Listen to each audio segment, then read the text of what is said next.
Well, let's wait for a minute until others join us and then we'll start.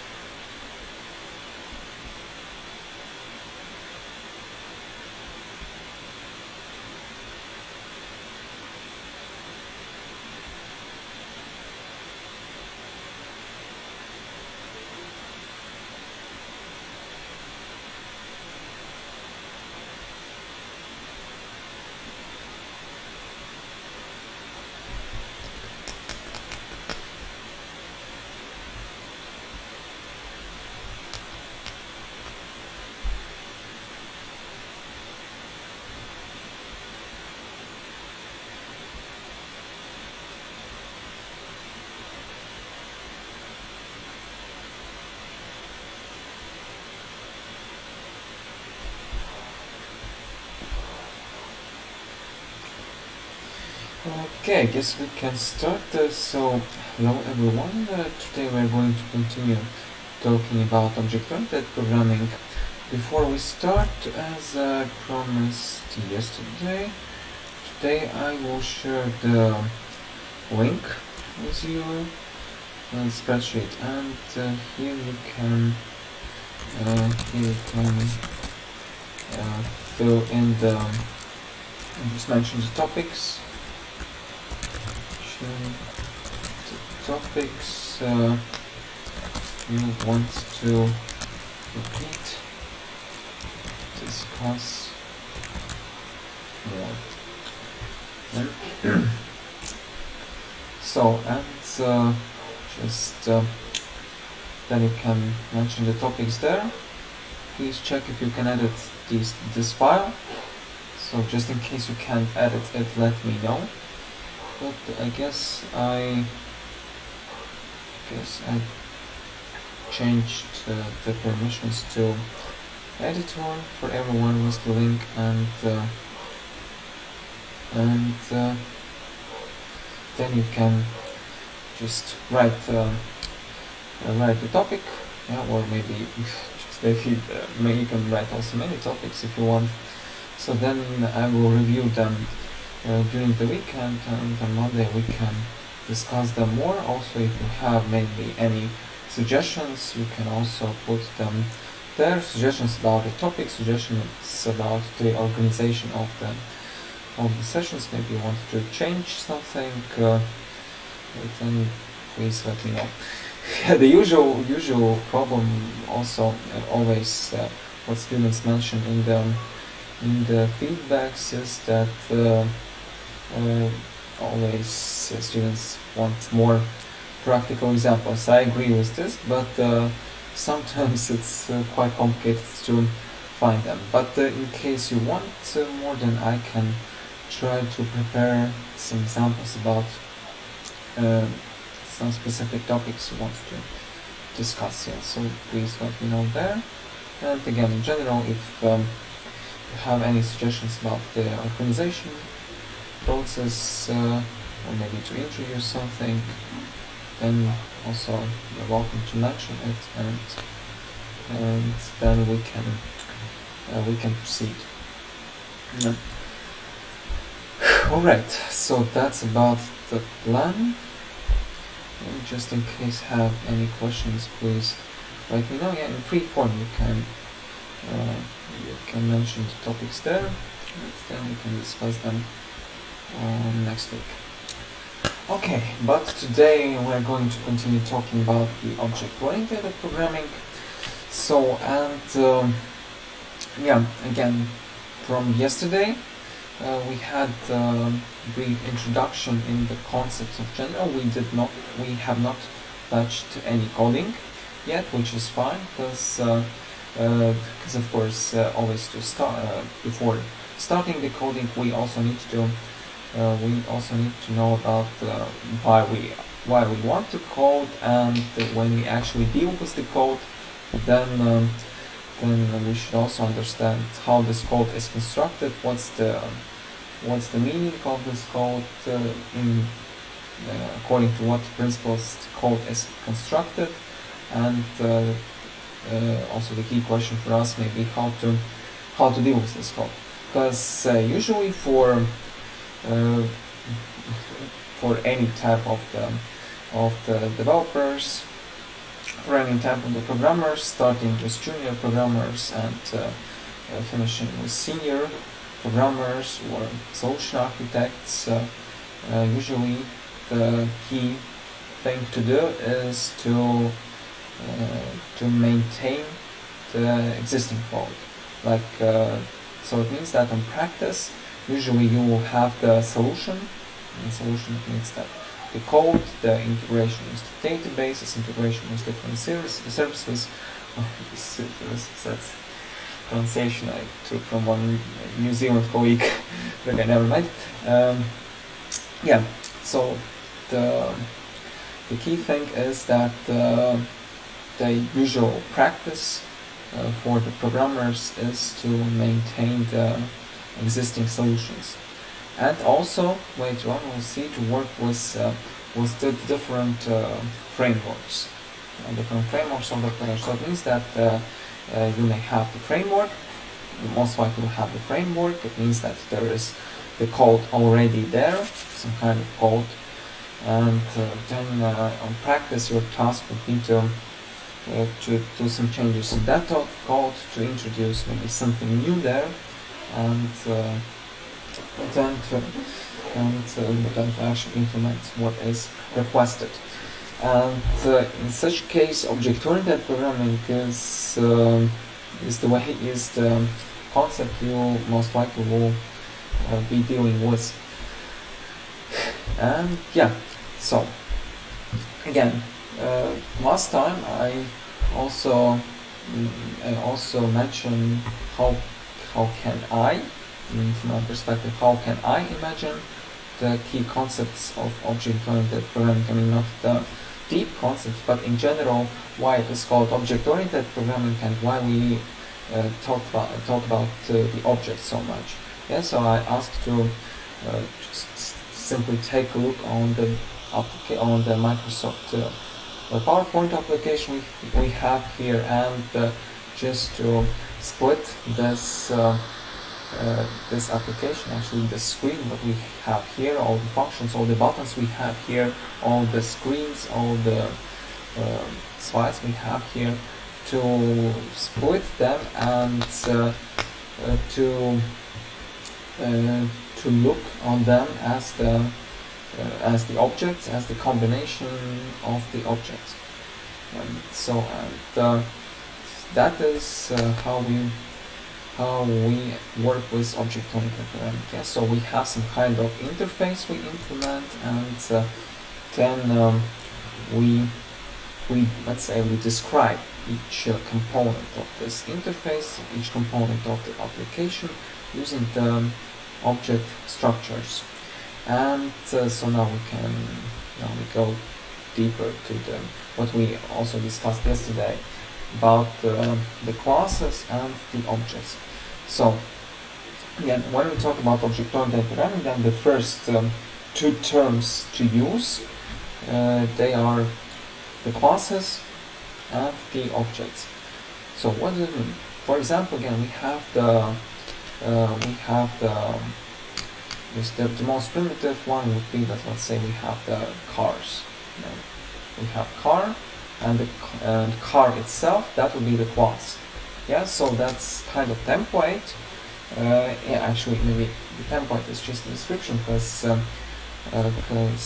in programming templates mean a little bit different thing. But just to describe it, we can say that the classes, these are the templates from where we can create them, from using which we can create the objects. And the example would be that we have the car, like the template of the car. Meaning we do not, at this point, when I say car, I do not provide the exact model of the car. So that would be the car in general. Like, let's say that you have the, for example, let's say that you have just a piece of paper when you need to describe the car, and so there may be pre-filled parameters, not parameters, but the fields for the car, and that would be the let's say the model, the year,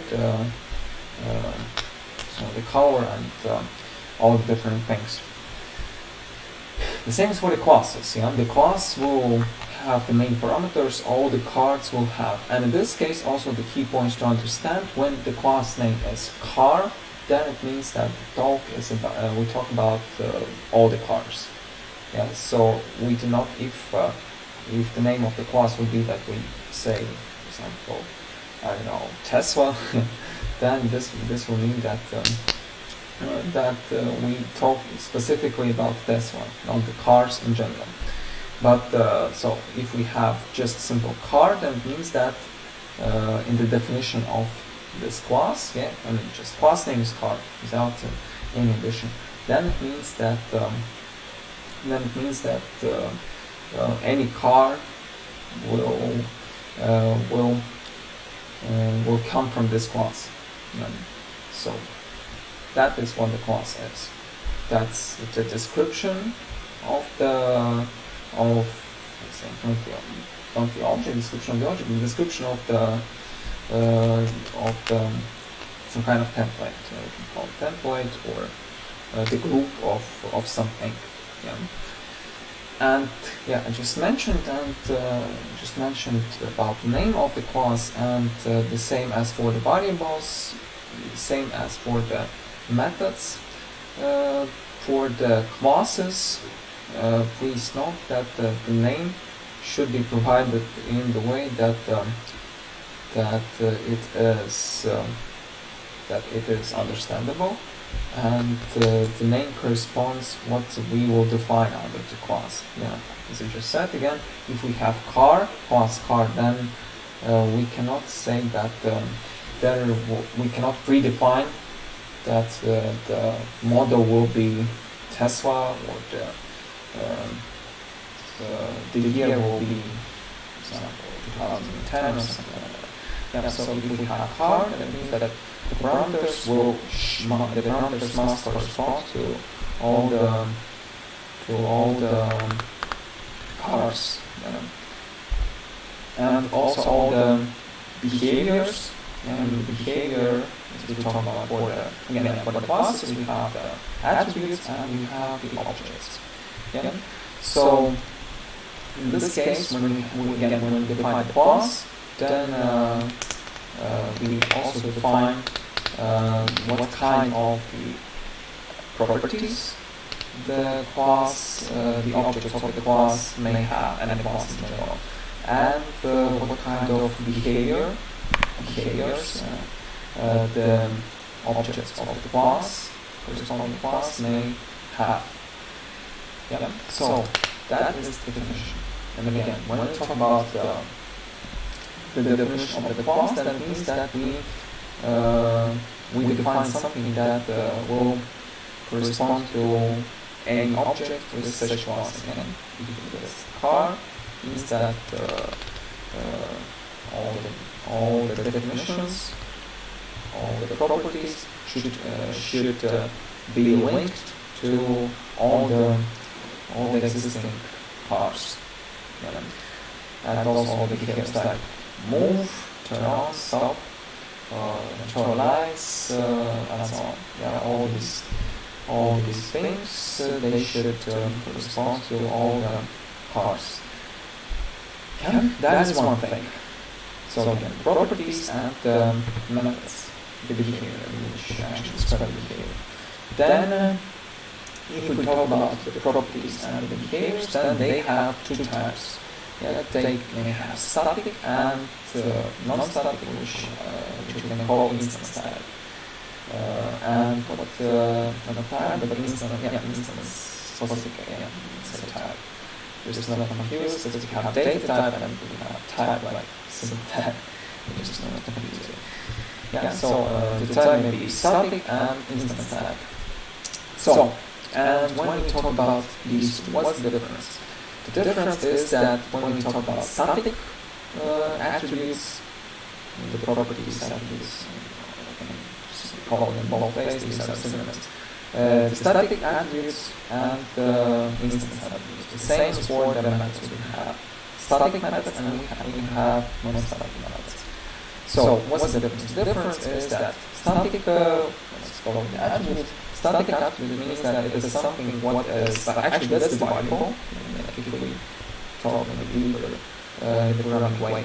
That's the variable which belongs to the class, and the variable is defined not for, I mean, both static and non-static methods and attributes, they both are defined under the class, because they are the part of the class. But what's the difference? Again, if we consider the part, if we look at the class as on template, the template from where we create the object, like the car, I believe, for example. And then the static attribute is actually the variable which will belong to the class. That's not static attributes, static properties, they belong to the class. And instance attributes, they belong to the object. So what does that mean? That's basically the property I mean, if that's static property, then it describes the property of the class, and if it's instance property, then it describes the object created from this class. Yeah, so like that would be the, for example, for the car, that would be, so we have let's say so for example that would be the Boolean property, like yes or no. If let's say the maintenance for the car is supported by the manufacturer, is still supported. So in this case, that would be the static property for the we have the class. Okay, then for the class for the car class, for the car class that won't be. For example, for the car class, that would be, let's say, roughly total number of the cars in the world. That would be the static property, static attribute, because that describes all the cars. Yeah. So if we have the property, all the number of the cars in the world, or in specific country, it doesn't matter. Then that's information about the whole class of cars. Yeah, so it's not specifically for each car what can be different. Yeah, if it's the same for if that's the variable which actually can be changed for all the whole class, then that's the static property. And on the other hand, if we have something specific which is specific to the object, to the car, the physical car, then that will be the instance attribute. For example, the condition, like if we describe condition good, bad, medium, normal, then that would be the information about the specific exact car. Yeah. So, and of course, this is not what we can say. We can say in scope of all the cars, because of course each car has its own condition. It cannot be this condition in general. Yeah. So that is about, and the same for the static and non-static methods. Yeah. So if we say that that's method, so for example, regarding the cars, that would be that the static method would be that again that's something, that's the action, the behavior which belongs specifically to the car class. Yeah, for example, that would be produce new car, for example. Yeah, or release new model. That will be the action, the method, the action, the function defined specifically to the car class in general. Yeah, because the car itself taken up release model, yeah, so that's just the object, but the class in general can do it. Yeah, and then let's say that we can have the method which actually, for example, turns the light on. And then that will be specific to the object, specifically to the object, because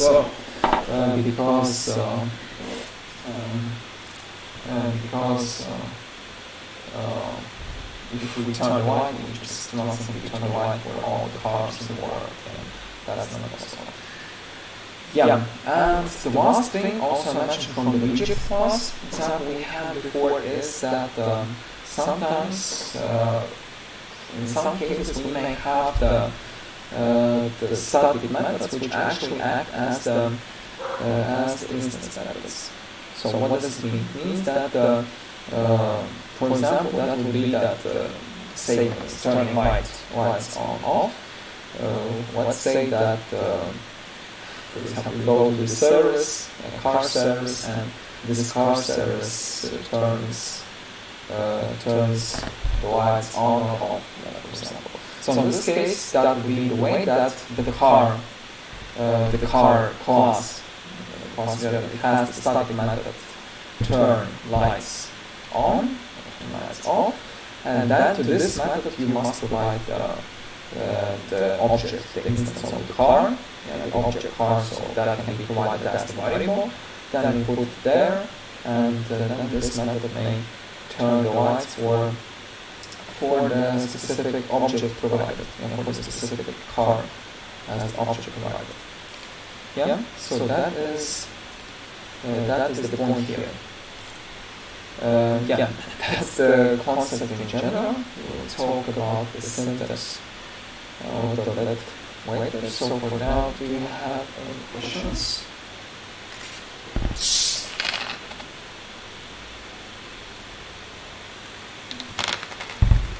Okay, and I hope it will be more clear.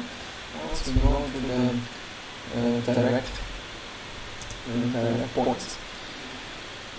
So here you can find best practices, the advantages of object-oriented that I talked about yesterday, and so right now we can take a closer look on the terms, on the definitions in general.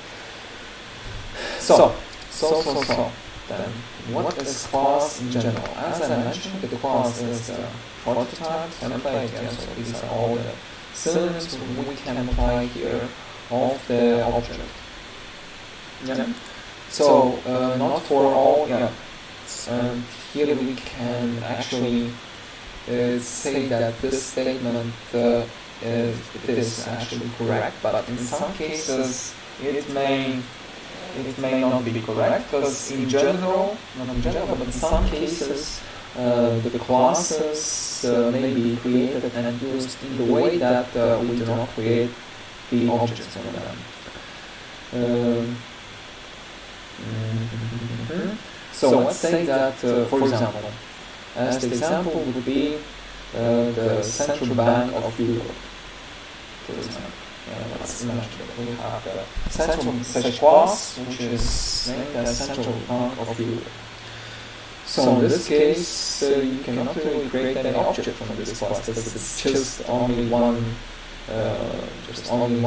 possible instance. Of course, you can create just one single object, but there's no sense to create an object from the Central Bank of Europe, for example, because we just know that there's one central bank, as the class, just only one property,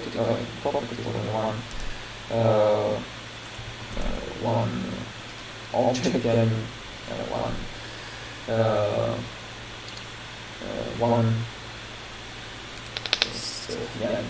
one object in this case. And of course, in such scenario, there is no action to create any object from this, because we have the class, and we can simply simply provide and do all the actions in a static way. In case, so in specific case when the class, when we don't create the objects from the class in such a specific way, such specific cases, then all the attributes and all the methods then there should be static. So, I mean, there, just for your information, there is such a possibility that the class may have only static methods. And that is, for example, what we had before. So before we did not use any object-oriented programming approaches. No, I mean, we did use, but I mean, in general, we just simply have the class with the static one method which does all the stuff for us. Yeah. In this case, I don't define anything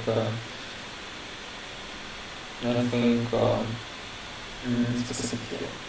Just one static method. So such cases are also possible, but that's still the class. But again, in general, I mean, in the usual way, in most cases, the class is considered as the template for the object to be created from this class. And yeah, that's the fundamental structure in the object-oriented programming, because everything comes from the classes. So that's the main term we use in object-oriented programming. Then secondly, the class consists of fields, the properties, and the methods. The methods, so these are two general things. What are actually, I mean, there may be more things, but I mean, base concept, in general concept, in most cases, these will be the fields, the attributes, so there can be many different synonyms used, the fields, the attributes, properties, characteristics, and such similar terms. So just in case you've heard them all, it means that these are the attributes of the class. And the methods, we call them the functions before, so also the synonyms. And talk about the behaviors of the class, of the objects, and the class themselves. Then the fields, we call them the attributes. In C#, the keyword class used to define is used when the class is defined. So that is what we already did here.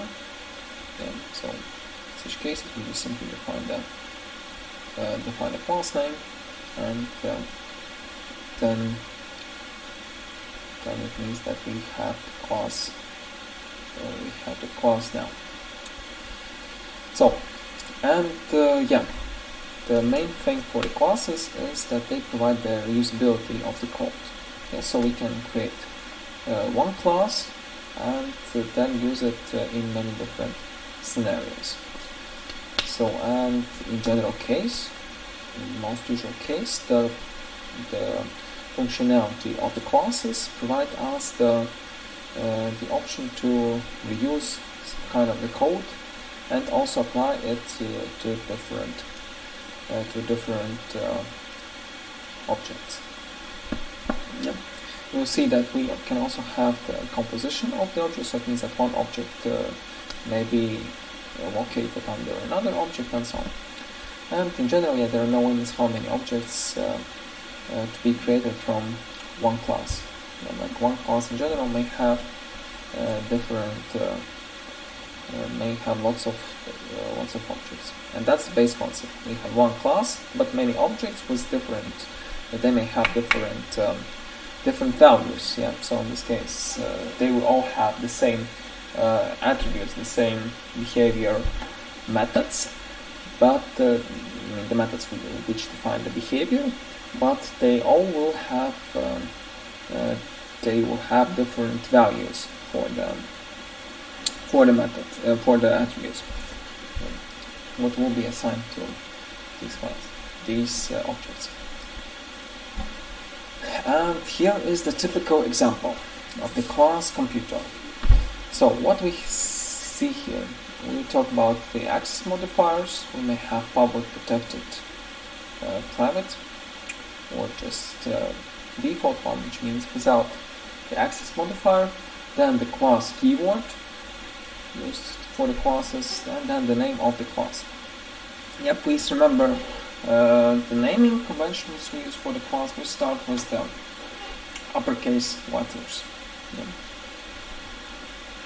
And then we, the same as all the other blocks, the classes are defined as the blocks using the curly brackets, first opening, closing bracket, and then on the body of the class we have the definition of the properties of the attributes. So the attributes in fact are defined the same way as the firstly the variables inside the methods, and secondly as the methods themselves in the class. Yeah. So it means that they will also have the access modifiers, private, protected, public, or just without, or just empty. And then the same as the variables, they have the type. So each attribute will have the type, and the type may be just all the types we can use inside the methods. And then the name of the attribute, also the same as we define the variables inside the methods. So in this case, the definition and the rules of the definition are absolutely the same as we define in the body of the methods, the body of the functions. Yeah. I'll call them the methods. Hope you understand that I mean the functions. Yeah. So the definition, the rule of definition is the same, but one addition here is that here you'll see the access modifiers the same as for the methods. Okay. So and same also for the class. So that's the only difference if we define the variables inside the method, like for example right here, or we define them under the class. The rules are again the same, just the access modifier added. So it means that the same rules as for all the variables. So it means that the visibility for these variables will be for these attributes, for these properties, will be the same way as for the attributes, for the variables inside methods. It means that for each block which is defined in this class, for each method, they will be visible. But there is actually one exception. We'll see it a little bit later. That if we have static attributes are available everywhere. Yeah, so we can access static attributes from all the types of methods, but the instance attributes cannot be accessed from the static methods. Why? Because for the attributes we need to instantiate, we need to create the object, we need to have the object for the non-static attributes. So it means that, like again, let's say that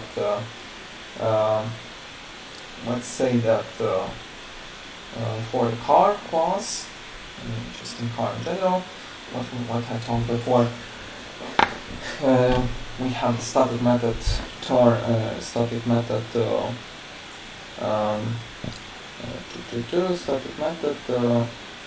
release new model, and then just to release this new model we cannot use the property color of the car, because it has two different ways of usage. When you talk about the attributes which are instance attributes, these attributes belong specifically to the objects. So it means that they can only be used by or from the objects. They cannot be used from the class in general, because it doesn't make sense how you can access the color object, color attribute from the behavior which is defined for the class and for the object. That's doesn't make sense, right? So yeah, and that's why the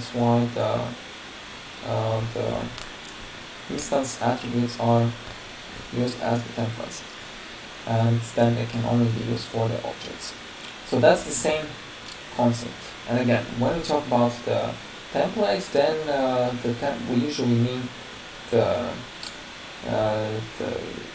instance attributes and methods of the class. So they are actually considered as the template for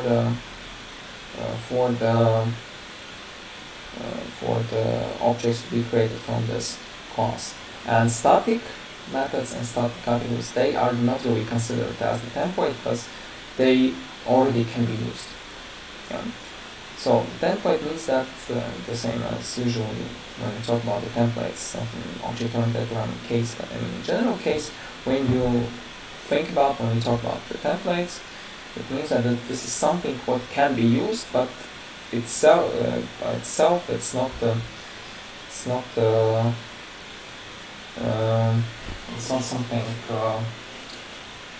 something what can be used as the single unit. So it can only be used to create something else. That's what we talk about templates. The same is here. Yeah. So and then once we define the attributes, again the same way as we define the variables, we define the methods. And the methods are we call them functions, and they can also be static and non-static instance. And the properties for the methods for the method visibility for the static and instance methods is the same as the properties. They are the same as the properties of the static and instance attributes of the class. And they also have the access modifier, which is publicly text private or default. And we'll later on see what's the difference between them. And then we have so here we have so as I mentioned for the voids or for the functions, for the methods, we may have a returning tag, or we may simply have void. So returning tag will return the value, and void will not return the value. It will just simply do some actions, then the execution will be finished after that.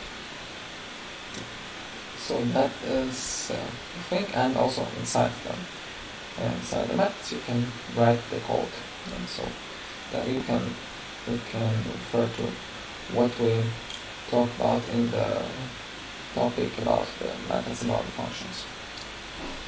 So, and the next thing, what is the object? And this is more interesting thing because the objects are created from the classes, and we call them, when the object is created, so technically we call them the instances of the classes. So when I say instance, then I actually mean the object. So for you that's maybe a little bit confusing that we have so many terms right now, but so in general we have not so many terms. We have class, we have object, we have class attributes, and we have class methods. But so in general we don't have so many terms right now, but in fact we have lots of synonyms, technical synonyms. That's the example. Instance, that's the technical synonym for the object, and it is called instance because technically we create the instance of the class. So that's why it's called instance, but that's the synonym for the usage of objects, so that would be the same. Then each object has the individual and different from the other objects of the same class. So that's the same as the people. So also each person is individual, but we all have similar characteristics. Yeah, that can be applied, not characteristics, but similar properties. Yeah, this is the properties, the attributes, what can be applied to everyone. We all have the eyes. I mean, just in general case, yeah, eyes, nose, mouth, and all the things we have. So, but each person has, let's say, different size of parts of the body, then different also not quite specialists in human biology, but I mean the color of the body, yeah, so all these things, they may be different for different persons. Yeah. But we all are humans, we all are persons, so we can consider ourselves as the instances of the class person. Yeah. So that's the thing. And yeah. So the key point is that there's one class and there are the objects of this class. Yeah, that the objects of same class share the same behavior. The methods also means that we all can move, we all can listen, we all can speak. Okay, so and yeah, that is what we have from the behavior point of view, from the methods point of view.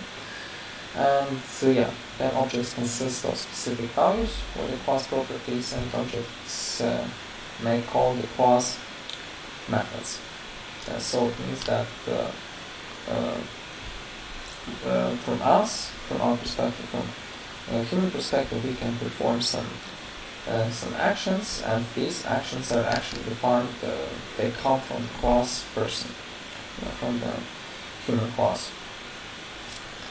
Okay, and yeah, that's about the objects. Do you have any questions so far? Please let me know if you have any questions.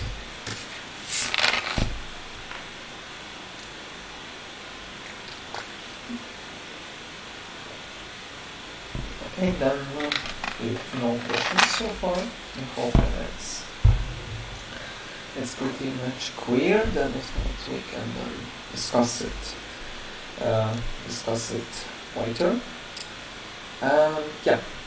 So here you can actually find what's the difference between the class and the objects. So in the class, when we don't talk about static and static methods and static attributes, so we just simply we take a look at these simple attributes. Then what we have under the definition of the class, and what we have under the definition of the objects. So for the class, we have the attributes defined, with the names precise inches, the properties, weight, kilograms, color, capacity, price, euro. That's all. These are parameters defined under the class. And then we have the methods. Methods are defined that are defined in the class, but the methods actually work for the objects. And yeah, so then each object specifically will have values which correspond to a specific attribute. Yeah, so you can see it here. And then they can also use the methods shared by the computer class. Yeah. So that's the actual difference. We'll discuss more differences, but that's just in general to understand. And yeah. So the next really important thing is the access modifiers. So that's the actual difference when we program inside the methods and when we program inside the classes. Yeah, like we create the variables that we create the methods inside the classes. And here you've seen before the such access modifiers. So we previously used only public and just nothing. But in general, all types and type members, like the class and class members, usually talk about them, have the accessibility level. So what does it mean? It means that different attributes and different methods can be, or they can be or they cannot be accessed from different places. So there is the thing that we can call the accessibility of them. Okay? It means that the classes can be used everywhere. I mean, if you define the class in one place, then in general this class can be used in other parts of your code. Like you have the, let's say, the library, the package, you have the folder, then you define one class in one file, for example. Then you can use this class from another class, from another file. And then when we have such inter-class usage of the classes, then we also can define what can be accessed from another class and what can't be accessed from another class and how it can be accessed. That's why we have access modifiers, which actually define, like again, imagine we have a class, one class, and we have another class. It also depends where the class is located. If that's the same package, the same folder, same namespace or not. And same is for the objects. Like when we have the multiple objects from different classes, then also the usage when in one object can also use another object. Then the restrictions on the access to the methods and the attributes of another object, they may be restricted. And in general controls, whether they can be used from other code in your environment or just other assemblies. So then we have the following access. The first one, the most maybe most usual one, but the easiest to understand is public access modifier. So what does it mean? It means that that's the greatest access modifier from the point of view that it means that the class, I mean the member you define it as public, it will have maximum visibility for other objects, for other members. So in this case, it can be accessed by any other code in the same assembly or another assembly that references it. So it means that you have two different classes, and then you access one class from another class, or you access the object from another class, or you access the object from another object with different class.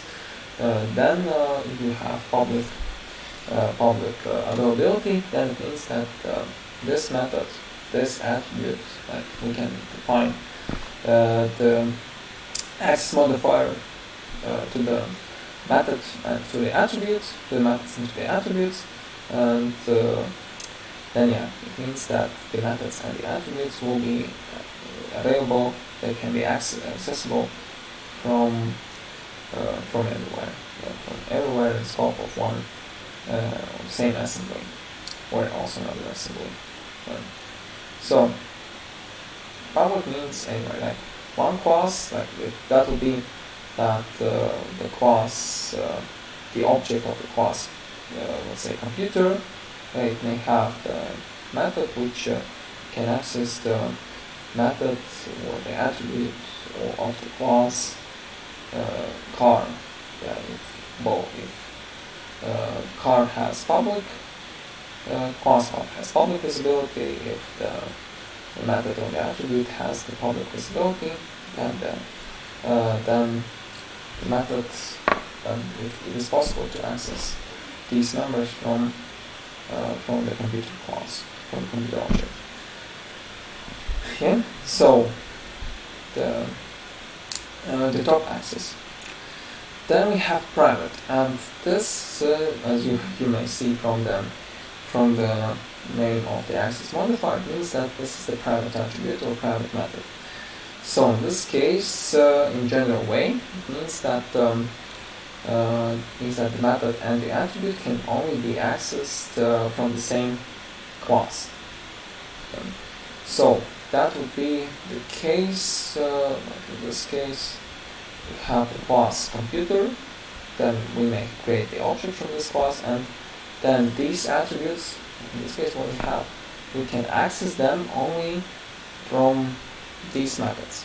So it means that we can modify, we can read them only from the methods which are defined in this class. Okay. So, like if we have another class, then we cannot access these attributes. But from other class, we can actually access these methods. Yeah. So again, if we have another class defined in the same assembly or from somewhere, we can access this class. We can see this class. Then from somewhere else, we cannot see these attributes because they are public or private. We cannot access them, we cannot modify them, we cannot change them, but we can call these methods. Yeah, we can call these ones. Yeah, that's the point. That's the point. And these are two most used access modifiers, public and private. Do you have any questions about them? We'll use them more. Okay, it's just the introduction. So, do you have any questions about the visibility?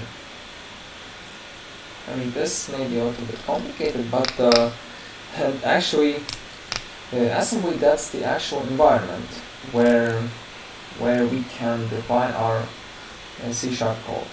Yeah, so in theory, that can just the easiest way would be that we have the folder.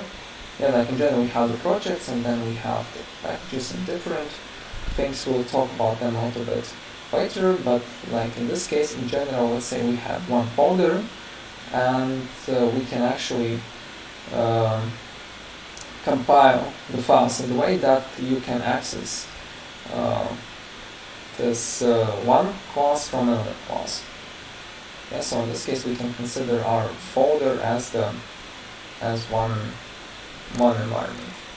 Yeah, we'll talk about the structures of the packages of the folders we may have and how we can group our code. Yeah, but the most simple one would be that we have one folder, and from this folder we can compile the classes in the way that we can access them. So I will show you a little bit later how we can actually access. But that means some kind of grouping. It can be different. Different types of how the codes may be grouped.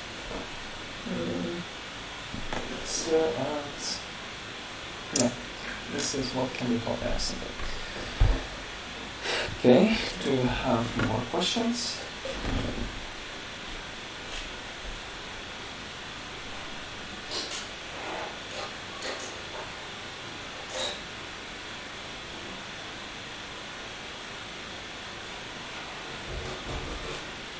So then this is okay. See more questions? Any questions?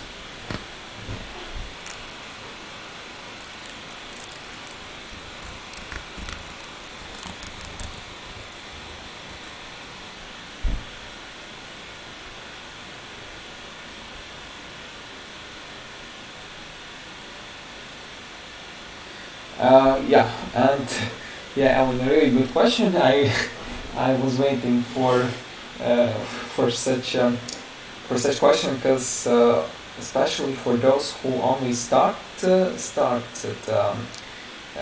the learning of object-oriented programming, it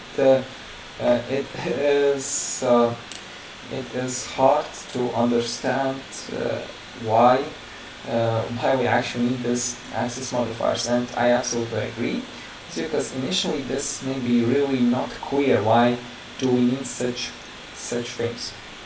Yeah, that's a good question, and I promise you that at the beginning that may be a little bit complicated to understand, but time by time when you program more you will understand why you need it.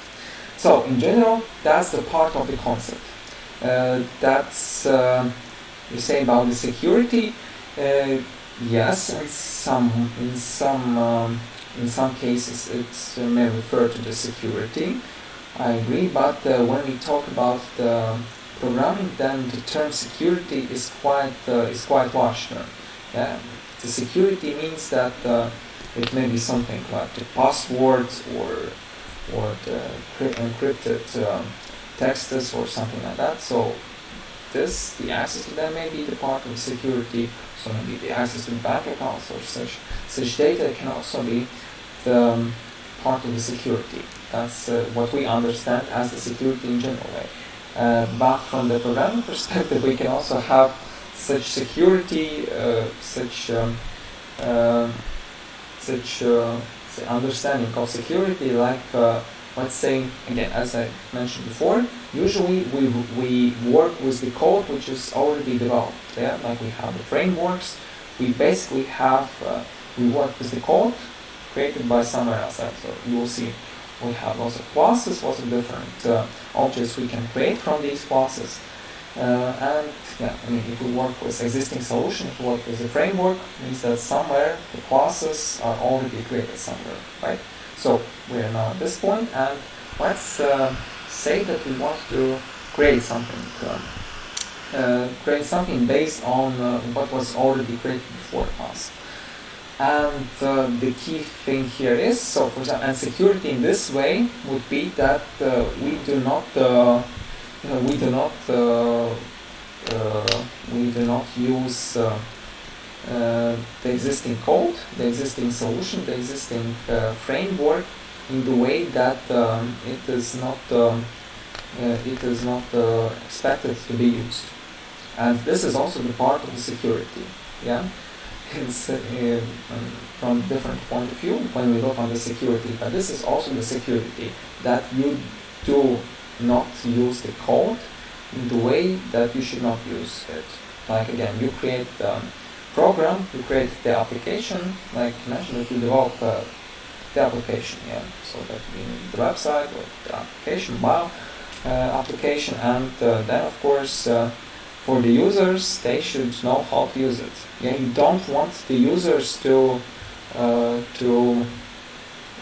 use this application in the way that it is not expected to be used. Like, for example, that would be the greatest example in this case would be when we talk about parameters. That again, let's imagine you have the application, right? So you have the application has the code under it.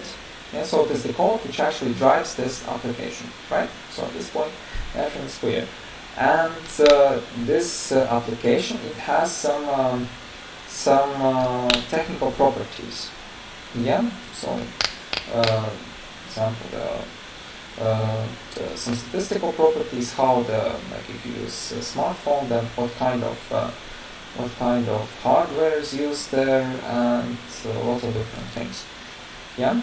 And in this case, you don't want the user to allow to change the parameters manually, for example, right? Because if you have the application, you may have some parameters used by application, and these may be some time parameters or just anything like this. Yeah, so some parameters, some settings, what the users should not change in your application.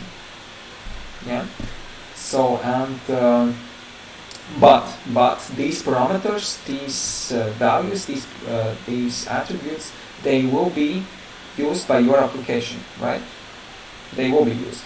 So in this case, we can consider these parameters, these properties as the private properties. So they actually exist in this application.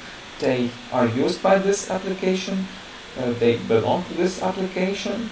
They can be changed even by this application. Why not? But we do not allow the users to access them directly. And in this case, it can not only be because of the security reasons, but just because the program your application may crash if such parameters are incorrectly changed by the user. And that is why we can also define. So that's why we define such parameters. Like it doesn't mean that it is something crucial from the security point of view, as we may understand it. Like if it's some secrets and all these things, it's just because to not use them in the way that we are not supposed to use them. Yeah. And when we talk about the classes, the most simple example would be that that is what we, for example, did before for the input. Like let's say we have the parameters parameters of the class which take the user input. Yeah, so that would be, for example, the decimal number. And let's say that we don't know how the user will provide us the input of decimal numbers. If the decimal places will be separated by comma or they will be separated by dot, we don't know. But we know that our program, our class, our object will store them as defined with the dots, right? So let's say that they can be stored as dots. But on the other hand, we need to confirm if the user input is correct. So in this case, these attributes will be privately defined in the object, and before we maintain them, before we change them, we need to process them. Yeah. So, and the key point here is that when we do it on the classes, then we define the pattern of the objects, the pattern of the classes, where these attributes and these methods also are defined. So using this, we first, there may be different reasons why we create them private, or also protected, not public. Yeah, there may be different reasons, but the first reason would be that for the developers, for other code, we point that these parameters may not be accessed and changed directly. And that's again to point to the places where these parameters, these methods will be used. These particular classes will be used. To point that these classes should be used in this and that way. Yeah, we say to the developers who will use these classes to not touch them directly. And the reasons why we point to them may be different again. First, we need to do some validations maybe before we change it, or also maybe to do some validations before we read it, because sometimes they may be the security reason. Yeah, maybe you need to validate the username or something like this. Yeah. So in this case, before we actually access this variable, this attribute need to check some things, for example. Yeah. Some validations, some securities, for example. Yeah. But again, the easiest visualization would be, again, as I just said, you have again the application in the smartphone. Then there are some properties used by this application. technical details, and actually maybe the user can change them. It won't destroy the world, but you don't want the user to access them. And again, in this case, since the classes are not used by, in this case it's maybe a little bit different because the classes are not used by the users, the classes are used by the programmers. But in this case, we can also do the same to point the programmer. Please, if you use this and that class, do not change the attribute. So, and you will see that the most preferable way to define the attribute will be private way. And why it is preferable, I'll explain it a little bit later, but the key point is that the private attributes are actually more flexible. And maybe after the break I will explain you why private attributes are more flexible. So that is, I would say that's quite interesting thing, and later on when we actually start coding I also show you the example of the flexibility of private attributes and why they are more flexible than the simple attributes. But yeah, that is what I will show you through the coding sessions, but right now let's have the 10 minutes break.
Okay, let's continue. So yeah, then we have the public and private. Yeah, then we have more complex access modifier, which is protected. At the beginning, we will not use it because that's related to the more deeper concept of object-oriented programming, which is called inheritance. I mentioned it before, but we'll take a look on it a little bit later. I mean, in normal case, when we don't use the inheritance, when we don't use the subclasses, in such case, protected will work the same way as the private attributes, but with one difference. Then, if we use the inheritance, if we use the subclasses, we'll talk about them a little bit later.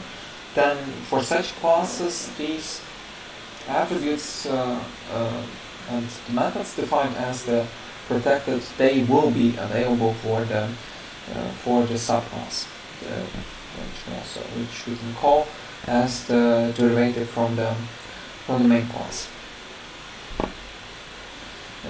Then we have the internal one. Internal one simply means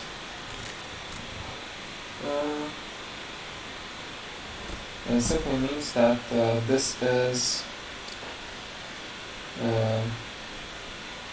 the access modifier defined the way without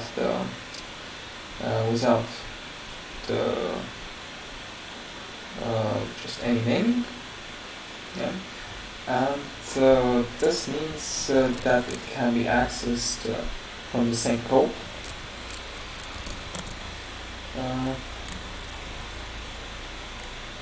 From the same code, that's default access, but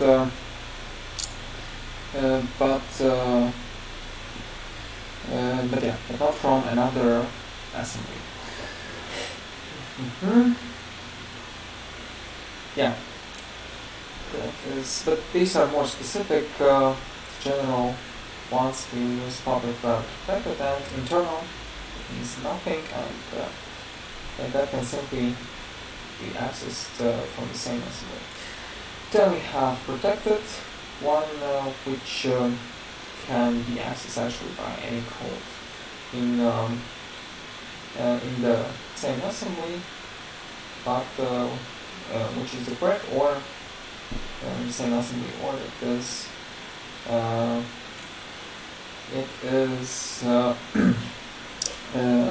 accessed from the subclass and derivative class of the actual class.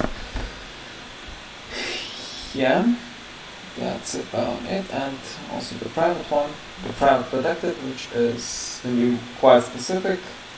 That means that can be accessed always in the querying assembly by code in the same class, or in a type that is the derivative from that class. That's going to be more specific. I mean, at first we'll focus mostly on public and private, and then we will take others. But yeah, also internal, just as the option.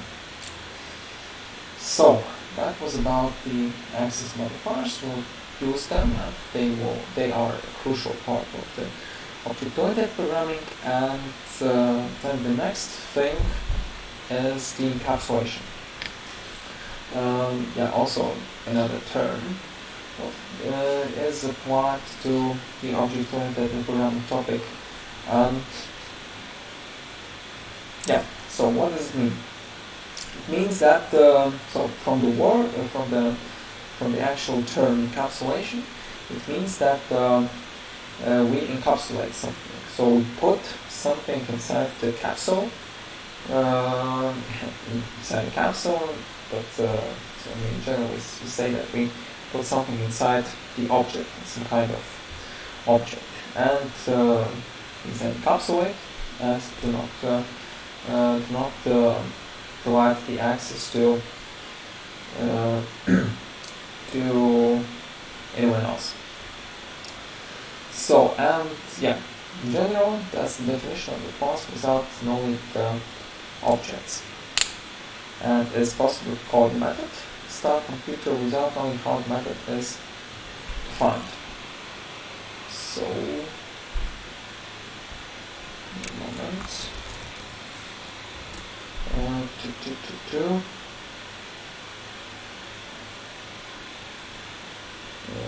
moment.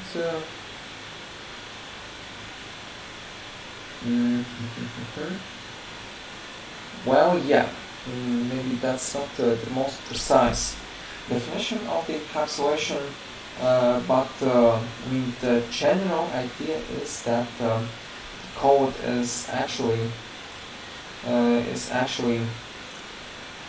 placed inside the methods, and it actually belongs to the inside the objects, and it actually belongs to the objects. Also the class definition can be changed without or small effect to usage, so that is also true, but in general I would say that the main thing is that we consider some pieces of the code which are located inside the class, inside the objects, and then from outside we don't really care about how they actually work inside a specific object. Yeah, so that is first thing. Then the next thing is how to actually create the classes and the objects. So to create the classes, there's nothing specific should be done. We already done it multiple times. We need to use the access modifier class, then the name of the class, and then define the content of the class. So we have class keyword, then we can also add access modifier, and then we define the content of the class. And so the attributes, like in this case we have one attribute, which is string color red. Yeah. So in this case, an object is created from a class. So just simple class without any instantiation, without any objects, just one specific class. Okay, so in this case we already named the class, so now we can use this to create the objects. But in this case we have nothing actually to define, just nothing actually to create, because color is already defined. It can be changed specifically for other objects, but in this case when we do something like this, it means that we have the default value, which can actually be then changed later on by the from the objects. Then to create an object of car, we specify the class name, and followed by the object name, and use the keyword new. So new, that's the keyword which actually creates new object. We previously used it for strings, actually for the arrays. We can actually also use them for string. Also use this for strings. Create the new string object, and so that's the actual keyword which triggers the creation of the particular object, and the new instance to be created. And as in the example below, it's maybe a little bit confusing that we have the class car, and inside this class we create the object of the car. But it is actually possible. So we have this starter method, and this starter method actually allows us to create the object of the car. Yeah? So in this case, it doesn't matter where this code is placed. Yeah? If we have the accessibility to the car class, then we can do it even from the same class. Yeah, so yeah, here we have the start main method, and then yeah, here we have we define the type. Yeah, so please remember that for the objects, the classes are also considered as the types. Yeah, so when we have the type string, when we have the type array, we have the type integer, and all the different data types. So the classes they actually are always also the types. Yeah. So, and that it means that we should use them. We should define them, not define, but define them. Define the variables. Type with them the same way as for other data types. And in this case, that will be that we write the name of the class, the type, yeah, that will be the type. Yeah, once the class is created, that can be used as the type. Then the variable name, as before. Then on the right side, we create new object. To create new object, we need to again write the keyword new, then class name, the object, actually the object type we want to instantiate with, and here we have the rounded brackets. We will later on see that we need for the constructors, but in general that is some kind of the method with the returning type of car. Yeah, so if we do such syntax, then the syntax will return as the object with the type car. And then at this point the object is created, and so the easiest what we can do is simply access the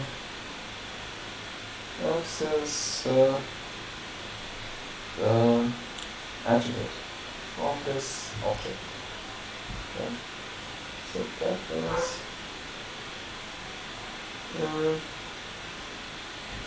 that is how it may work. Yeah. So again, now we have this variable, and then again under this, yeah, please remember that the variable is not the same as the value. The variable actually stores the value, and for the objects we have the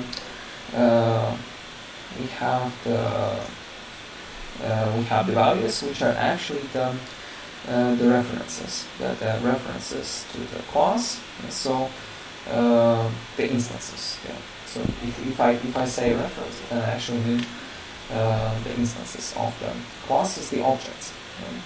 So in each object has a specific unique reference. Yeah, what is actually considered as the value. Okay. And the values of the objects, the values of the instances, the references, they can be stored under the variables. And then the variables can actually be used, so that's the variable, but that's the value of this variable, which is actually the instance. And so then we can access the properties of the instance, the attributes of the instance, and also the methods. In this case, we don't have such, but we can access them. So do you have any questions about this general syntax? Yeah, so here we have this new thing. Yeah, we have new, for us this new thing. Also the new keyboard. That is what creates the new object. And then we can use dot, we'll talk about dot indicator, which can actually be called the dereference the object. It means that we can access the methods and the attributes from this object. Okay. So do you have any questions so far? Okay, then if not, we can move on. And so here we have another example. So as previously we had one car with one property, then here we have two cars. And so we have one class, but we actually have two objects created based on this class. Yeah? So we create two references of this class. And yeah, so now we have two references, two cars, two objects. So my object 1 and object 2. In this case, they will have the same class, and the same class of the object, but just different instances of this object. But in this case, of course, the both colors will be the same since we don't change them. But in fact, yeah, we can so. And new car means referencing the class. New car means that we create the object.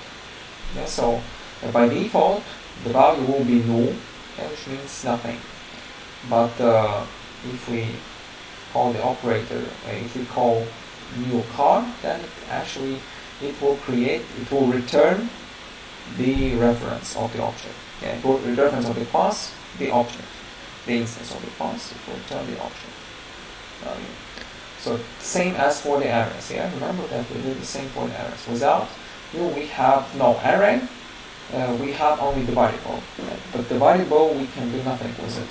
Yeah, for the arrays, to use them, we need to create the array. We need to specify the number of the elements for the array, and then be able to create the array. Without it, we cannot create the array. And when we call the operator new, for the arrays, we create new array. And the same as for the car, we create new car as the object. So that's the value. That's the value, what we can then use after that. And so that's like the class where the object belongs. We say the class name from where the object will be created. Yeah. So like in this case, we say that we create the car, the object car. Then here we say we create a new car, so that will be another car. At this point we'll have two different cars. Class car itself, that's just the template from where we can create the car. Like let's say at this point, if we talk about the cars, so we define the class of let's say some specific Tesla models, for example. We have Tesla, so something like Model 1 or something like that. And that's the specific model of the car with the attributes and also behaviors defined. After that, when we actually call the method, let's say, we call the creation of the car, that will be new. We say new Tesla, maybe Tesla M1 or something like that. Yeah, the specific class of the model. We create this. Then at this point we'll have the actual car and the actual object of the car. Then we call this method again, not this method, but we call this operation again. Then we'll create new Tesla, let's say M1. Yeah, then we'll actually create new car. Yeah, so that will be, we'll have two objects, two cars, and the same here. Yeah. So in this case, we don't specify what the model is, just the car in general. And at this point, new will simply return us the value. So that's the same as the methods. When we call the methods, we may have the returning type. So the same as here, it will return us the object with the type car. Otherwise, this will just simply be null. So we can actually open this method, open this code in Visual Studio Code. That will be car. Let's suppose use space using system.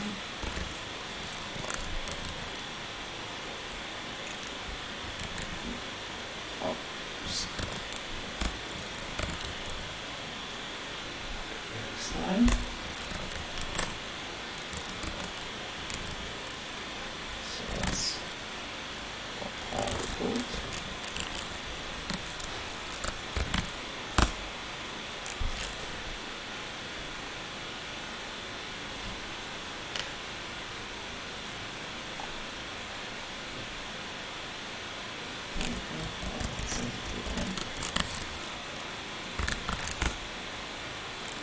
So it will show us just simply two colors.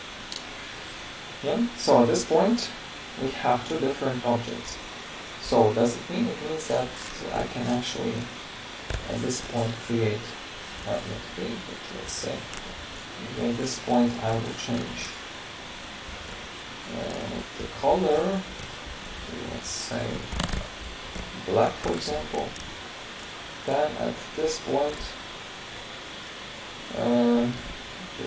the result, yeah, so do you know what the result will be at this point?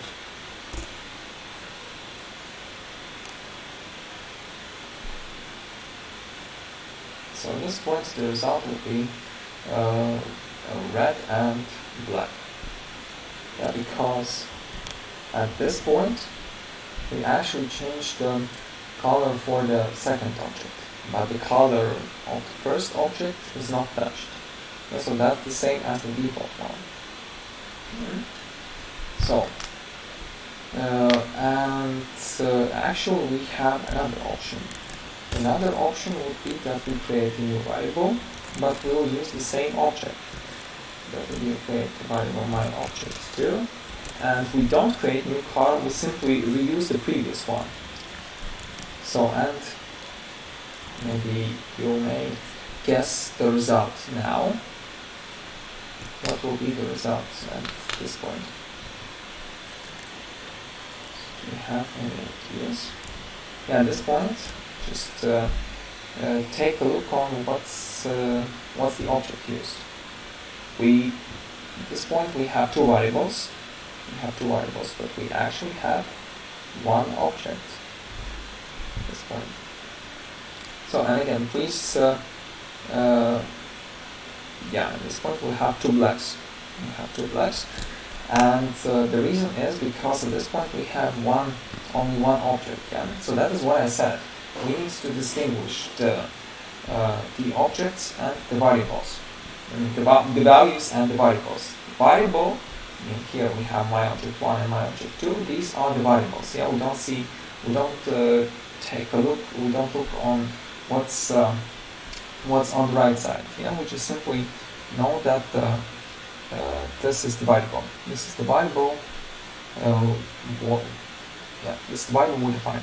And what the variables do, the variables store and transport the variables store the values, and the variables also transport. We can transport the values from one place to another. Yeah, that's going to be a more complicated case. We'll talk later. But actually, no. Since, for example, we can define the variable somewhere at the beginning, then assign the value to it, and then use somewhere at the end. In this case, we can also say that we transport the value from the beginning to the end. Yeah. So, yeah, but again, variables, they store the values, but the values may be something different. For example, for the integer numbers, we have the fixed values, like 1, 2, 3, 4, 5, 6, 7. They are fixed values. We do not create any specific objects. But in this case, so in this case we have actually fixed constant objects, like 1, 2, 3, 4, 5, 6, 7. Yeah, we can consider them as the objects in general. But in this case, we create new object every time when we call new operator. So in this case, we actually create new value, which then can be used. And in this case, yeah, that's correct. But anyway, we will have two blacks. Why? Because again, in this case, we have one object, yeah, one general value used by two variables. So that's the key point. That's the key point, because again, one value, two variables. And in this case, we actually access the value of the object, yeah, the value which is actually the object. And so, please distinguish these two things: the variables and the values of the variables. And yeah, so when we talk about object-oriented concept, this is, again, maybe at the beginning that's maybe a little bit hard to understand, I agree, but in future, in general, you will see the difference and you will understand that this is This is, I would say, the crucial thing for the object-oriented programming. So, and yeah, just typical one would be that let's again open. Let's consider the object. Let's consider that here we have for all the pieces of objects, and like this text block is the object, yeah, and we actually move it. We don't move anything else. Yeah, we simply move this object. Yeah. So again, we have in general this screen, yeah, this slide, but we change only this object. Yeah, and in this case, when we change the wall object, and also this text is moving as well. So something similar is here. Yeah. So the object is changed, but not the variable. Yeah. The variable just remain. The variable just it is just the place where the value is stored. Yeah. And that's the place from where we can actually access the value. In this case. Yeah. So that is the example. That is the example. So in case you have any questions, please let me know. I agree that that's maybe not clear at this point. We will have more examples, and then it will become more and more clear. At the beginning, if it's something is not clear, then that's fine. But I mean, in general, at this point, what I want you to start understanding that the variable is not the same as the variable. Yeah, variable is the place where the value can be stored, and from where we can actually access this value. But the property of the value is not the same as the property of the variable. So then, then that would be another thing, that we have the class and we have the program. Yeah, so like in this case, we may access the class from the program. So it means that we can access one class from another class. And so let's create such a simple example. Next time I will show you how we can also create different files. Then actually we can create different files. Then we can, but then we need to run some specific commands to actually then access these classes. Or as another option would be, let's create, maybe the easiest way would be that we create a new .Net project, .Net program. So that would be, let's say, intro. Maybe like here I'll create the new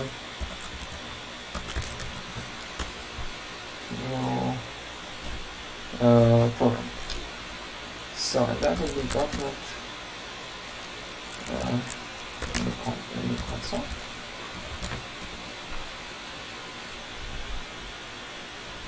So now the new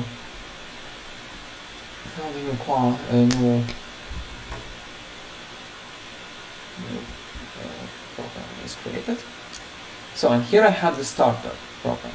Yeah, so previously and always before we use the main method as the starter, and that's what's the main concept here.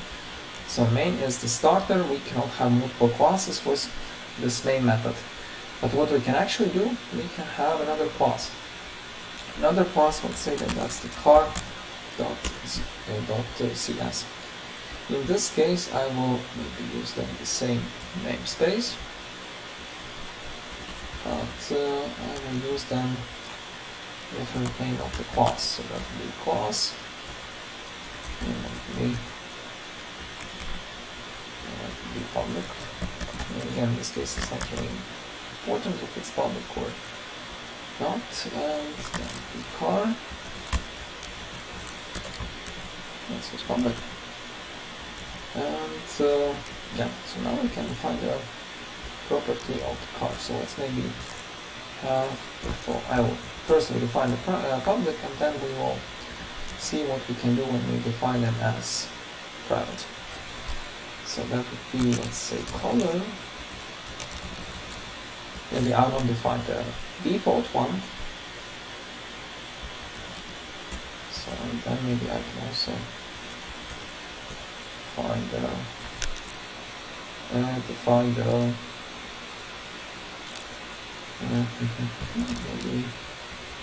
let's define year. Oh no, year would be integer. So in this case I'm defining as integer year. Yeah, so I create now I create the class. I'm going to class, and now I can use this class to create the objects. So what can I do then? I can then use this class here, so you can see when you type it from the same project, you will see that you can actually access this class. So and now this class can be accessed again, as I said, as the variable type. And so the same as you can use string, you can use regex class to have namespace, but you can use regex class, you can use random class, just any class. The same way now you can use your created class car. Yeah, so at this point you actually have a new data type. Data type is car. And let's say that I create so my car one. Again, I need to instantiate it, otherwise I will have the issues. Put in a car, and I can now assign color. So let's say the color will be black. And then I assign the year. The year will be, so maybe 2016 right? So at this point we can use this object. And so then I can simply write something fine. So the color of my car is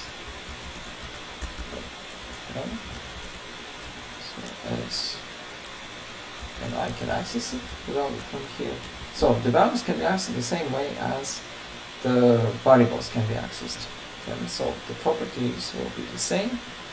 Let's say we have string, then this would be the string variable, but the variable will actually belong to this object. And let's say the color of my first car maybe. First car is then the color will be here. Let's write the year. So the year of my first car is, and then that would be the year. Okay. So again, we have two different files, but we have two classes. Yeah, so now I actually can use the class as the data type, which is defined in another file. Yeah, now we can run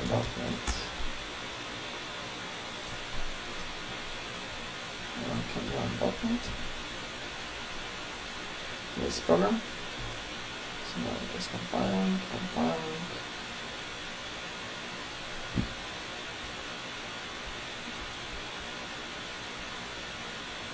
Stuck a little bit, and now we have the result. Yeah. So at this point we have two files and we have two classes. Yeah, we have class program, which is used as the starter, yeah, and then we have the class cars. Yeah, in this case you can see that it is not mandatory that for the class we have the static method main. Yeah, because main method only is needed for the starter class. Yeah, so for the place from where we start our action. Yeah. So that is the general structure. And let's say that now we create the second car. Let's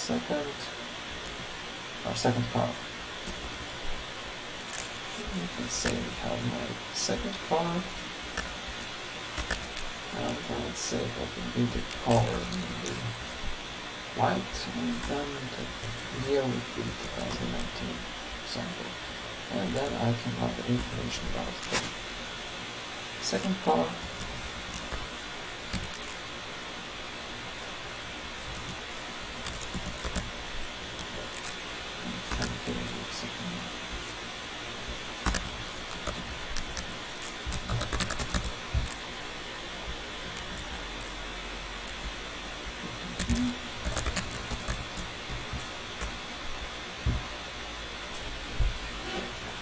Now we will have two outputs.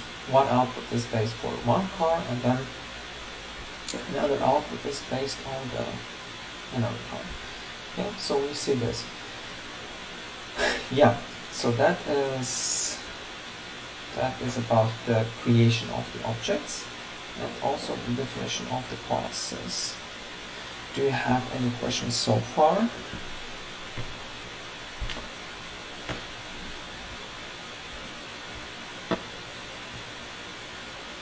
Okay, then if not, then we can do a little bit of cleaning of this code. Because previously we talked about the reusability of the code. That's the key point, what we need to do when we talk about object-oriented programming. Because in this case, what we actually have, we have this similar code,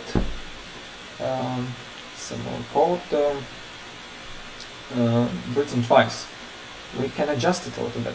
So previously we talked about that we have the behaviors of the objects. We can define the behaviors of the objects, and in this case the behavior it would be that we will print the information about ourselves. Like actually the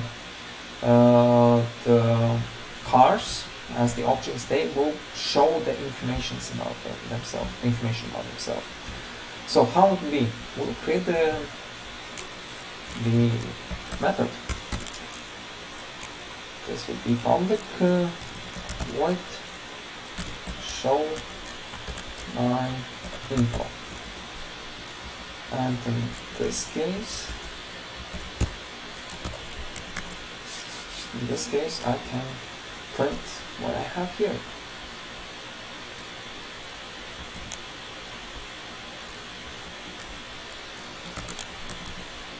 And in this case, I don't have this object, but I have these attributes. So I can simply now remove the object name.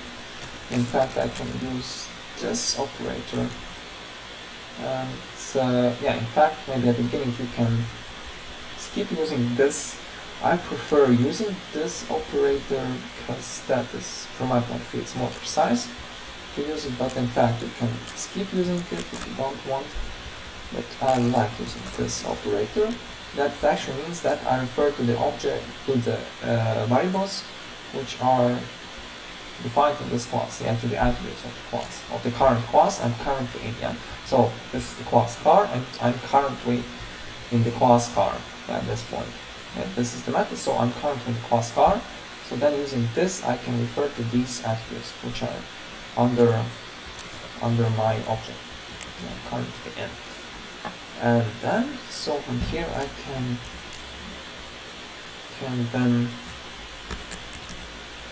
then comment out this code. Yes, we can also read this code, and I can simply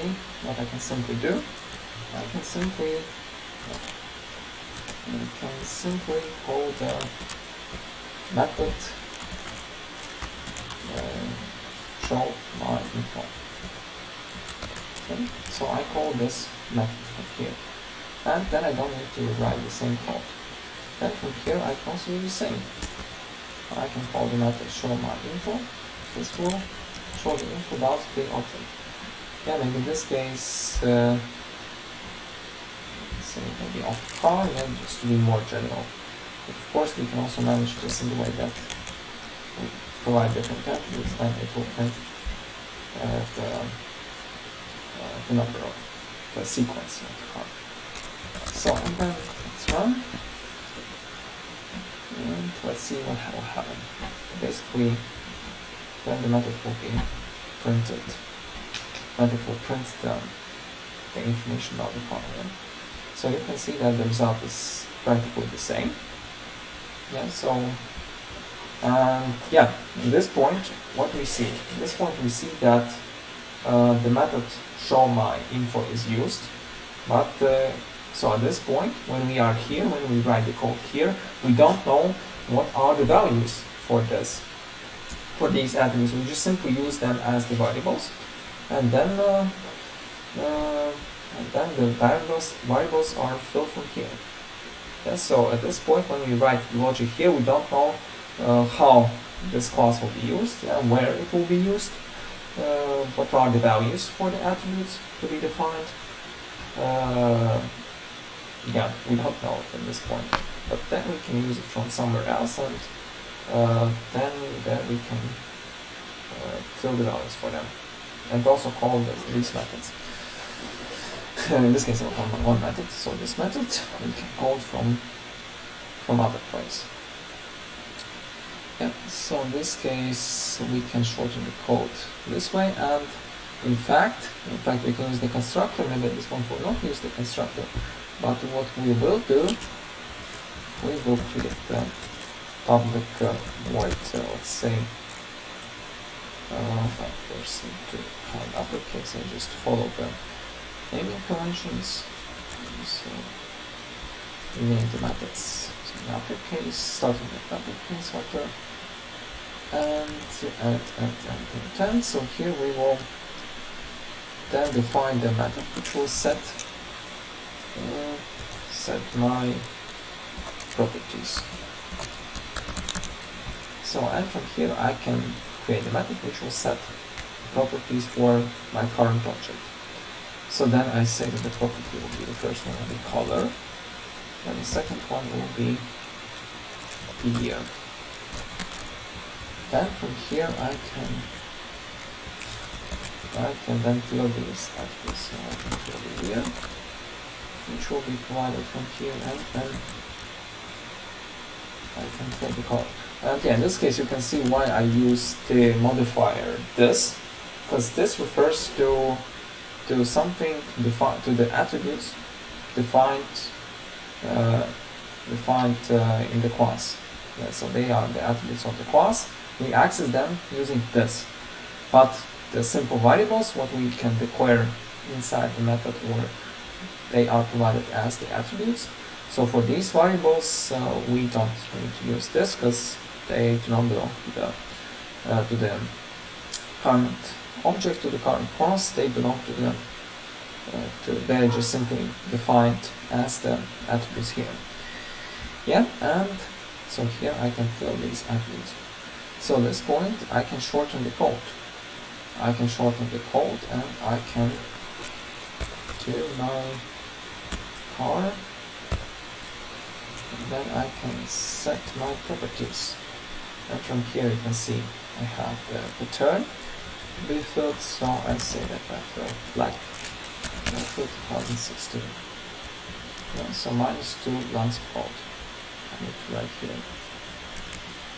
And then I can also use this code now for here. It's gonna become white. Car 2 of course, and then I provide the year. Okay, and you'll see that the result will be now the same.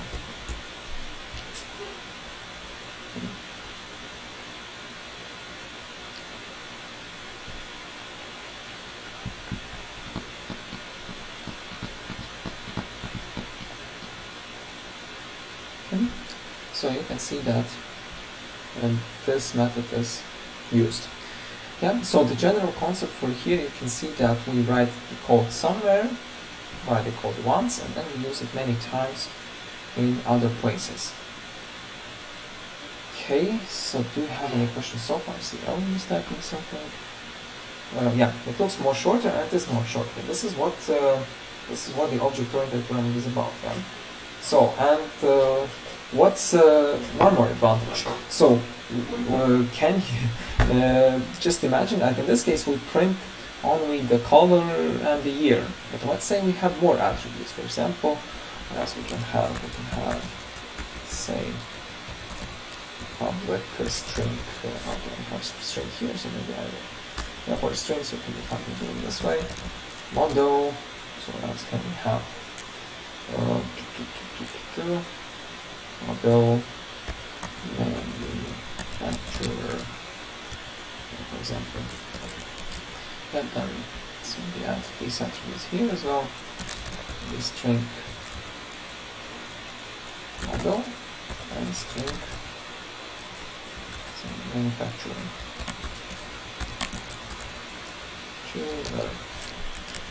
Yeah, so and I guess you may understand that the code will even be, I mean it won't be shorter in general, but just in case we have lots of parameters, lots of other parameters, then the shortness of the code, I mean, increases significantly. Like if we have, for more attributes, it is more significant. Yeah. So even if we increase the number of the attributes, like in this case, then it will be more significantly to not write them twice. Yeah, so then let's say manufacturer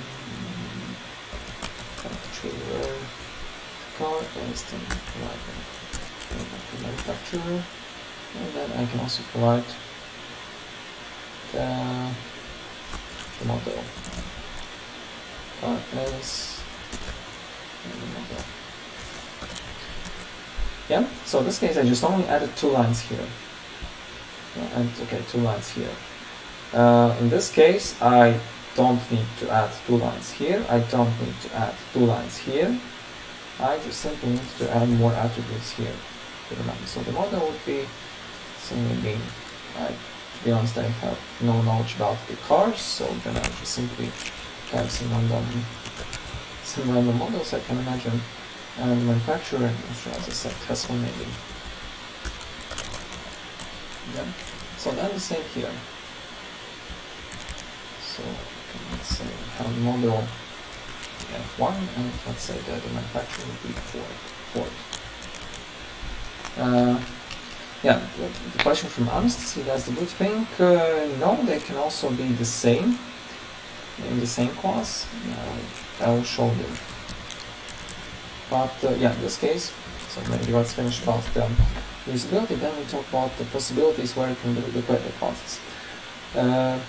Yeah, so here we just added for 2 new attributes, we don't need to add 2 new ones, we just simply add in here and that's it. And also for show my info, we have nothing to add here. Yeah, we added 2 lines here, but here we still use the same method.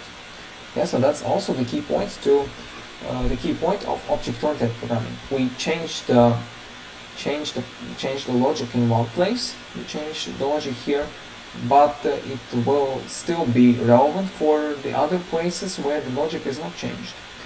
And also in practice, for some different programs, for some different softwares you will be working on, you'll see that in some cases you may not be able to change the files.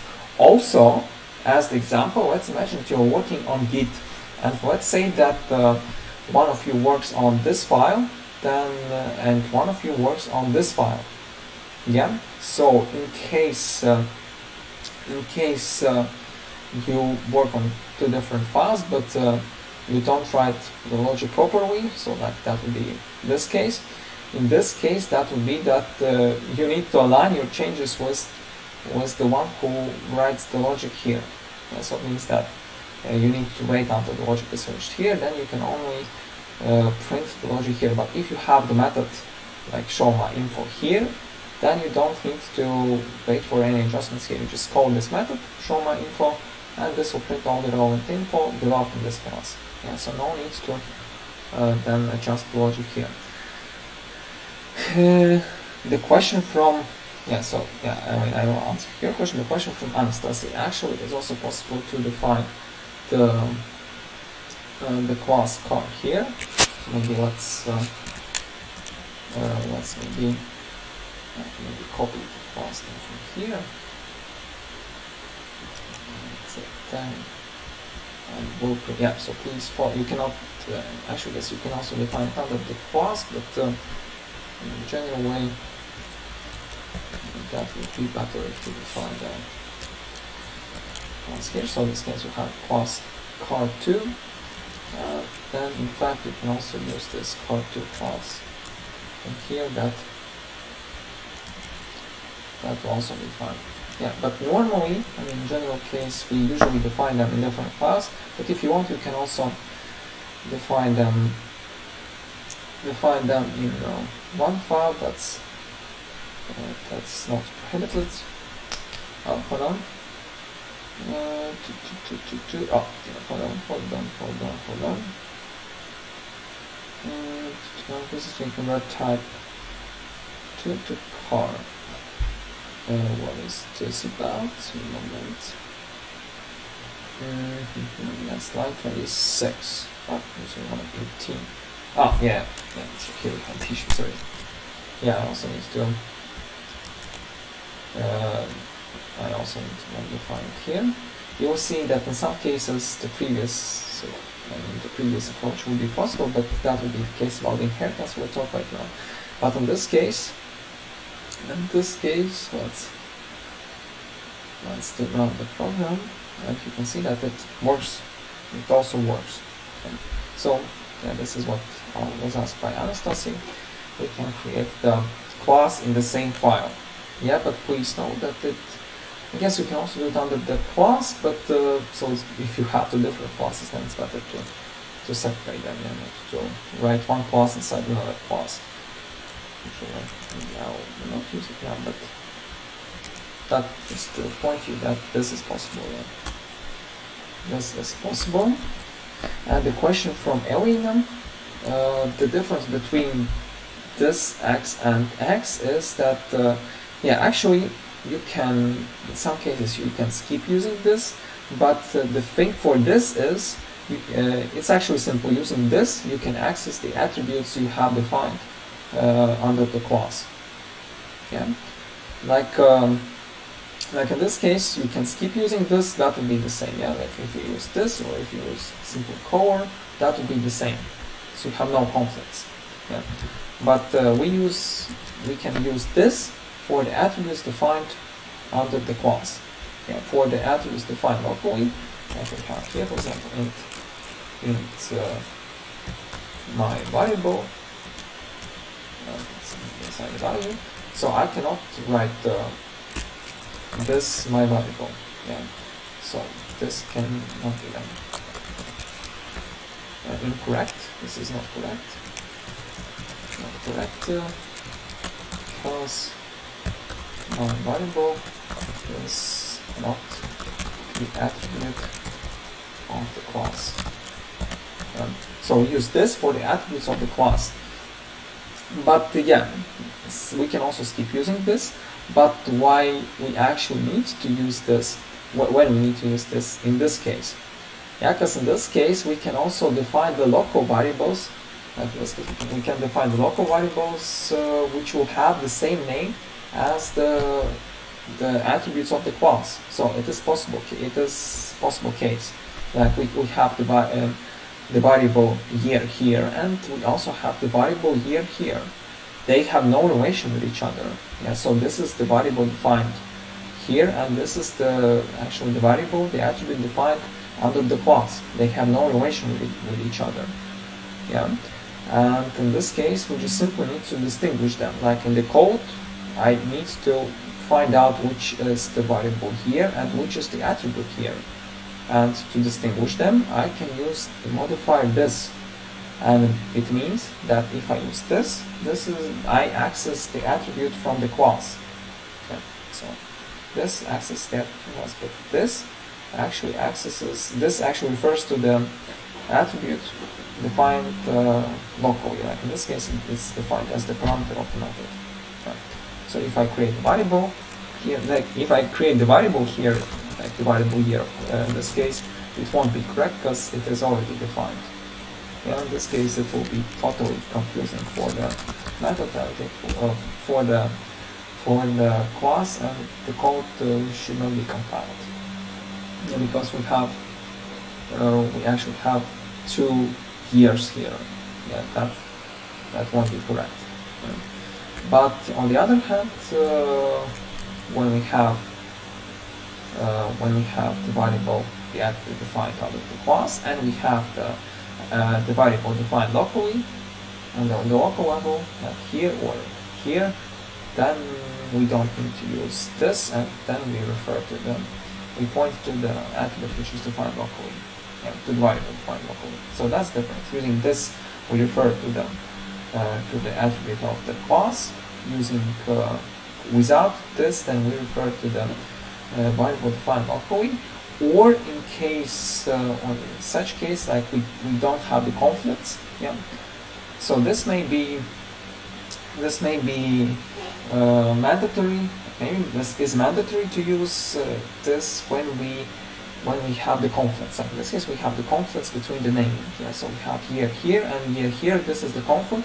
We need to solve this conflict, and to solve this conflict, I use this. In this case, we don't have any conflicts because we don't have the variable color defined here. Like if I use the variable, if I define the variable color here, that's my local variable. And that's the variable I defined here. And that's the variable I defined here. So then in this case, I cannot use color like this, because in this case that would be the local variable defined here.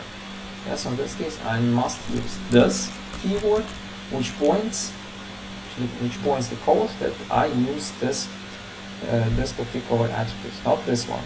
Yeah, so these are 2 different variables at this point. So using this, I point to the correct variable. But I mean, if you don't have conflicts, like we have right in this case, we don't have any other variable color defined, then in this case we can skip using this. Yeah? If we don't have any conflicts. If we have conflicts in naming or with the naming, then we must use this to refer to the correct position, to the correct variable. But in general, so in this case it's optional. Again, as I just said, we don't have any conflicts, so in this case it is optional to use this, but I still, from my experience, I still prefer using this. You can, if you want, you can skip using this, but I still prefer this because from my point it is more clear for the developers to point out that this is not the variable defined somewhere, this is actually the variable defined under the class. Yeah. Just from the code readability point of view, and I write it in a way which is more understandable for me, especially if we have the long code. It may be possible. Yeah, like we have the code. Let's say we have the code of 500 lines, for example. And then, of course, the readability of such code is the crucial thing, and especially if you are on line 170, for example, then such things may help you to understand where we actually are. Because otherwise, you may need to check where the variable is defined. But if you see I have this, then I definitely know that this is the defined under the class. Yeah, that's defined under the attribute, so it can be used as the attribute. Yeah? So it is more readable from my point of view. Yeah, actually I've taken it from my boss, from my director, who's actually my director now, but actually he was the one who taught me the object-oriented programming at the beginning of my career. And so actually some of approaches I use in object-oriented programming. These are taken from my director, from my manager. And the approach of using this is also taken from him. But yeah, I agree with him. That's maybe more readable for such cases. Okay, so maybe let's have 10 minutes break now, and just in case you have any questions, please let me gonna open it up.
Okay, let's continue. So yeah, that's about the typical way of usage of the classes. Yeah. So in case you have any questions, please let me know, and we can continue. Some previous changes. And strings. And yeah, so that's the option what we can do. Yeah, then the next thing is the constructors. The constructors, and this is something what is specifically needed to at the point when the method or when the object from the class is created. So what's the thing? The thing is that so let's say that we want to create the object which refers to the class car. Yeah. So the class will be car, and then we create the object from the car. So what's the point? The point is that the car cannot just simply be created in general without any default, without any parameters provided. Like let's say that we must have the parameters defined and the parameters provided to be able to create a car, for example. Like what we did here. Here we just simply created the car without providing any parameters. So initially we can, at this point, I mean before we set the properties, we don't at this point we don't have the model of the car defined, we don't have the brand, the manufacturer of the car defined, we don't have the year defined, we also don't have the color defined. Yeah, in this case we just have the car without anything, yeah, without any attributes defined. And in some cases this may not be good. So the question is, how can we provide the parameters before the actual object is created? And to solve this problem, we need to use the constructor. So in this case, the constructor will, normal way, this will look similar as set by properties work. So in this case, I need to provide so the access modifier will be public. Then we have the main class. It has no returning type, and here we need to provide the parameters. And the parameters will be provided then the same way. So this is basically the method which is triggered at the moment when the object is created. Yeah, and then what we can do here then we can do the following way. We can then provide the object, the parameters here, and the same we can provide the parameters here. Okay. So that's the key point. That's the key point here. The constructor is the method which is triggered at the moment when the object is created. Yeah, so here you can see that our code looks now even more shorter than it looked before. And just 4 lines of code here. Okay. So that's very good, right? Because in general, we have the situation when we have the class with maybe lots of code defined, but then we can reuse this class somewhere and just simply have a few lines of code. Yeah, we don't care about how this logic works. Yeah, so I'm doing this the last there. Yeah, thank you. Yeah, thank you, Constantine. Yeah, so now it will be correct. And yeah, so that's the point. That's the point, and that's again the beauty of object-oriented programming. I have 4 lines of code here, and I simply I can basically use this class car from any place in my project, and then I still most likely we'll need to write 4 lines of code again. So all the code, why it's not responding? Okay, it's fine. So it seems that my computer is already going to sleep, so not yet. Wait a little bit. So yeah, here we have this constructor. Yeah. And again, 4 lines of code here, and I can use them everywhere. So let's then now check. You'll see that the result should be the same. The result should be the same.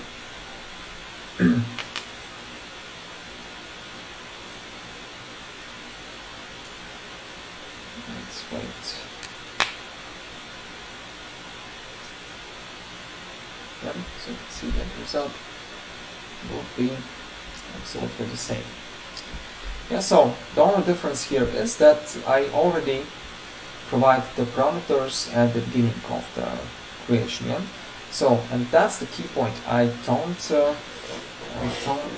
create the object before the crucial values are provided. Yeah, so since, as you can see, these are crucial values, without them the object cannot be created.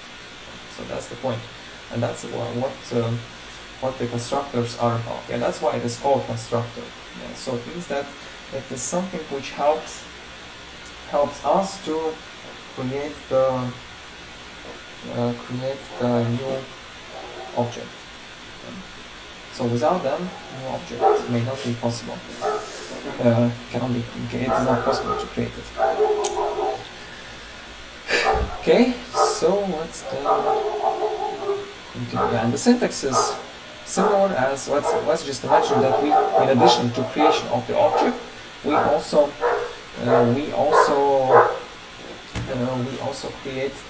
provide the parameters to this method.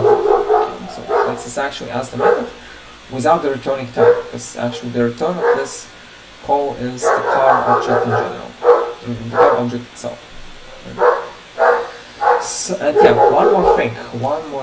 At this point, when you write something like this, so let's say my car free.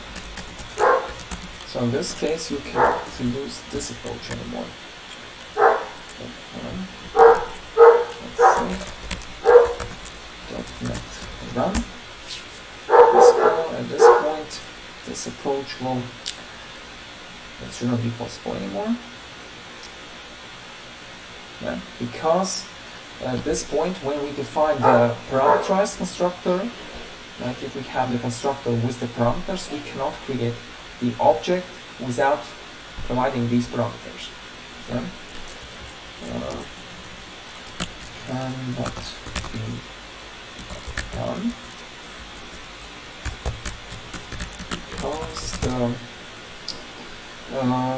because the constructor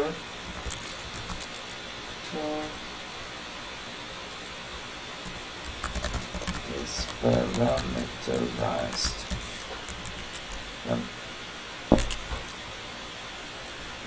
Yeah, it's parameterized.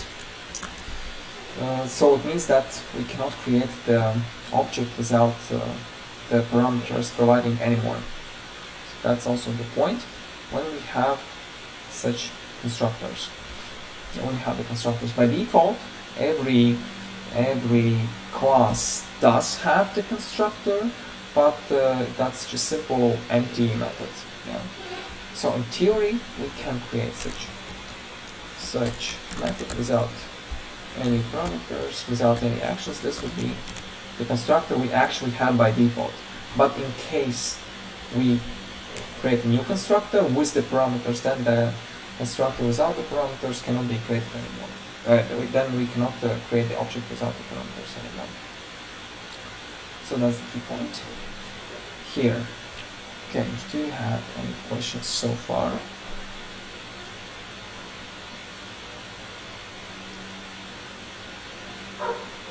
Okay, if you have questions, then we move on.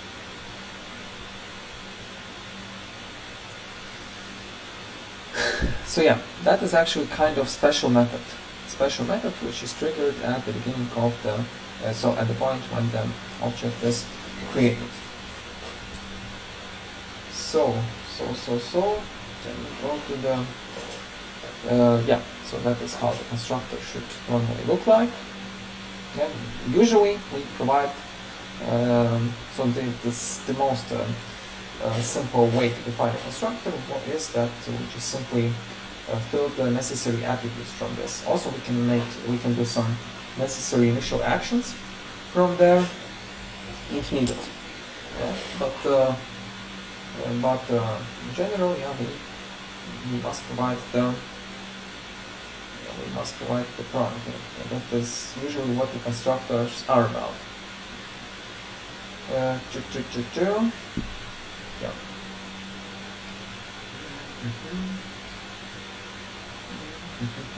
Yeah. So that is about it. Yeah, it saves time, of course, because we don't need to trigger two methods. We can just simply do everything in one method. And yeah, so otherwise you would need to call another method, or you would need to fill the attributes separately. On the other hand, when you have the constructor, then you can just simply fill everything at the moment of construction, and then here's the object after that. So yeah, here you can see another constructor example. So as I just said, if we have the parameterized constructor, then it means that we cannot create the object without the parameters provided. But the solution would be if we have such situation we would need to do it.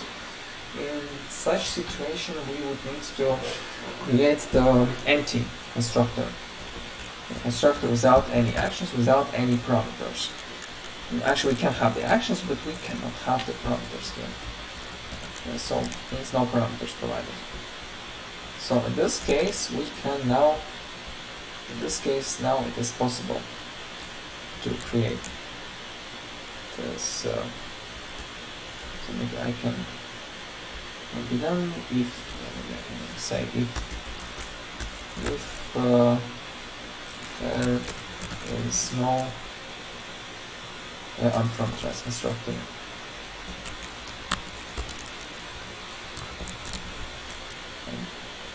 Defined. So in such case, but not right now, it will be possible. We'll see that the program will run. Because right now we do have such constructor. Yeah. So in this case, we actually see that we may create the object without providing the parameters, like here, and we can also create the object with providing the parameters. Yeah, so now we have two options, and in some cases you will see that the classes will allow you two options. They will allow you the option to provide the parameters at the beginning of the creation of the object, and then you can they will allow you to provide the parameters to set them after that. That can also be possible. Yeah. So two different approaches may be used there. Okay. So, and this is what is actually called the overloading of the constructor. We will talk about the methods. The method overloading for the later, but this is what is called constructor overloading at this point. So it means that we may have many different constructors. So, okay. Do you have any questions?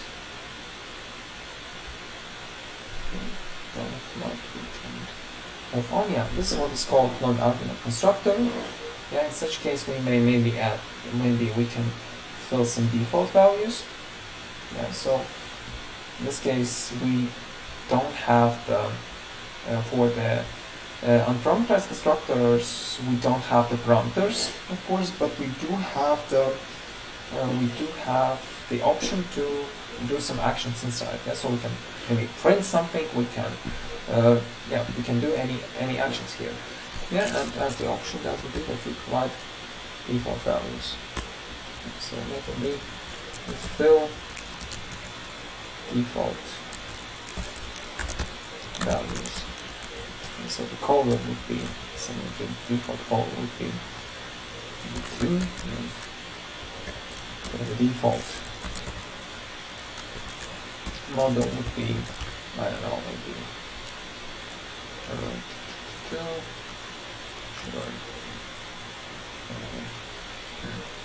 won't be this, something like that. Oh no, so that's the manufacturer. Sweet. Then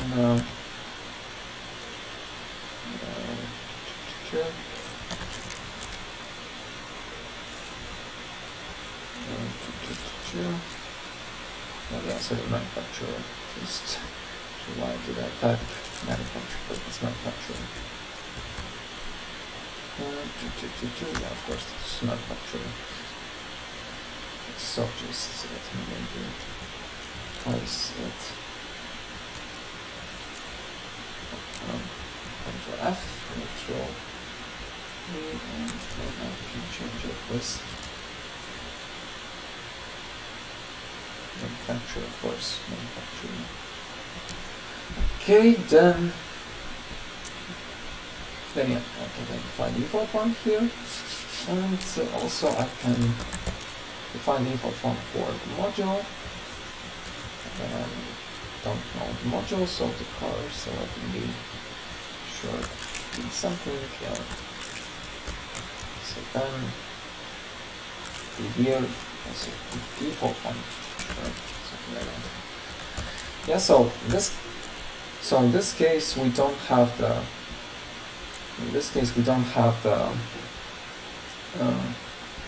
we don't have values provided, but we have the default values. Right? So these will be default values. We don't need to provide the values, but these values will be used as the default ones. That's what means that if we call the empty constructor, like we create the object without providing the parameters to the constructor, then this constructor should be used and the default values should be filled. Yeah.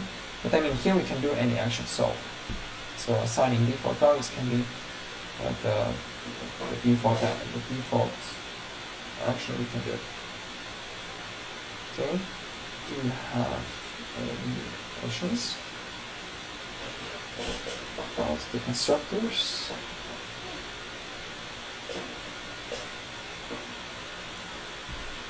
Okay, then if not, we can move on. Yeah, so previously we also talked about the argument constructor. So it means that this is the constructor where we provide the arguments. And so the arguments are provided the same way as they can be provided to the methods. And so in this case, as I just said, we consider the constructor as the method needed at the moment when the object was created. Yeah. So that is what we have, and of course, then the return should be the way the parameters are provided and defined is the same as for the methods we talked before, and also then we should follow the sequence these parameters are defined. Okay, so. That is about, again, the parameters are used the same way as for methods in general. So yeah, and then how to create the object. To create the object, new object, we use the keyword new, and then we actually create new object from the corresponding class we provide. Yeah. So if we call the constructor which does not have the parameters, then in this case the default parameters will be used, and the object will have these default parameters.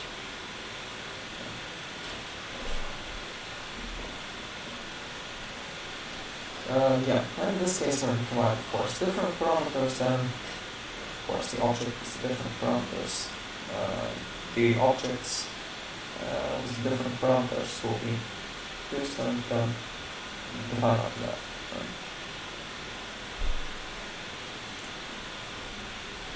So, and yeah, the next thing is the method. So we previously, today we already used the method. We created the method which actually shows something to us. Yeah, and what you can see here. So what's the properties of this method? Yeah, so here, this one, and this one.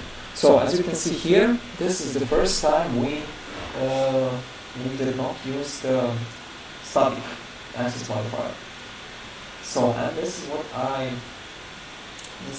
I mentioned before, that for instance methods, they belong to the objects and they are called from the objects. And yeah, so since right now we don't need to right now we know how to create the objects, we now can define non-static instance, instance methods, and call them directly from the objects. So what's the point here? The point here is that again they are not called from the class, they are called from the object. So here I have the object is my car1, and then I mean the variable, which stores the object is my car1, and then I call the method show my info from there. So now this method will be called and will be referred directly to this object, not to the class. Because in this case again, you can see that we call the method show my info, but it actually shows two different results.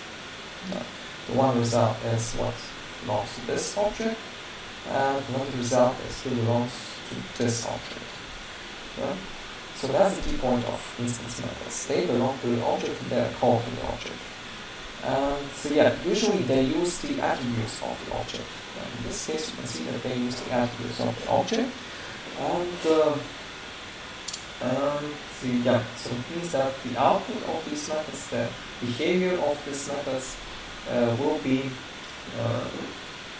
based on the parameters on the attributes defined and used in this particular object. So that is what this method is about. But yeah, so in general, this is what we talk about the functions. So basically, the methods are the functions. The functions defined in the classes, and they can return the values, or they cannot, or they can simply be defined as voids and then to not return values. So then they may have the important parameters. They can be the data type, they can be also ref parameters, also out parameters as used before. In fact, they can be unlimited, but of course, in the normal approach, the number of the parameters should not be too big, because again, just imagine if we have the method with, let's say, 10 parameters. So let's imagine how this would look like. So first we need to define all the parameters here. So just imagine how they will look, how this definition will look. And the second point is that you also need to call these methods where these parameters are used. So please remember that the parameters are based on the sequence. So in this case, you will need to, if you have 10 parameters, you will need to pass all these parameters in correct sequence. So you will need to call the method where these 10 parameters are sequentially provided in the correct order. So I would say that this approach is not the best one, and it says that the number of the parameters can be unlimited, but on practice we should not have too many parameters, just because of the readability of the code and also of the usability of the code. Because code with so many parameters is not so usable. And so we talk about characteristics of the methods. When the method will finish the execution, go back to the method that called it. Yeah, so it means that we call the method from here. So then, excuse me, then it goes deeper. So it then executes this, and at the end it goes back to this part of code. So yeah, that's the point. That's the point. We can maybe we can take a look on the methods next time. So maybe let's quickly take a look on what it is defined here. Can't get to this thing.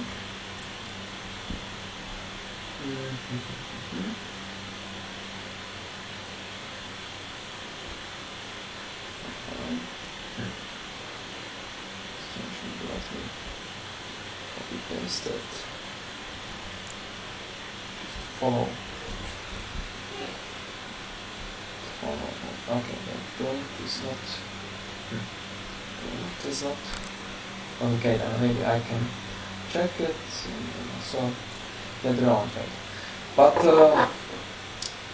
yeah. So for the methods, at this point, from the usage point of view, we have almost all the main things we can use for the methods.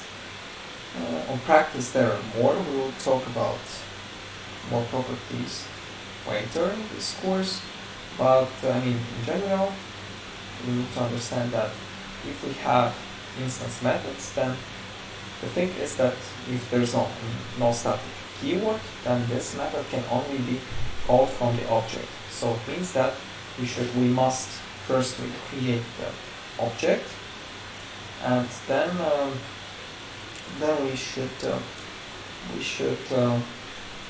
create. Then we should only after that we can call the method, instance method from this object. So yeah, that's the point, and the usage of the method is what we talk. Same as what we talked about in the functions topic. Okay, so at this point, for the static and non-static methods, the difference between them and when to use one or another, we will talk on Monday. Yeah, please write the topics you may want to repeat in the file. Yeah, I shared with you.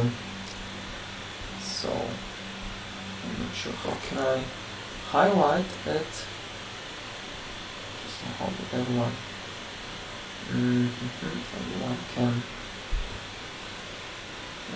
can see it. So maybe I can. Is it possible to pin it? Okay. Okay, I will try to pin this message. Not sure what will it do. Let's maybe let me. Okay. Maybe I will go to the session planning. So under the session planning, that will be better. And then I can fill it there. So just to quickly see the access to this link. You can find the access to this link. Okay, then please write in. So I will also push the code now. So and then yeah. So for today that's it. Thank you very much for your attention. Have a nice evening. Have a nice weekend.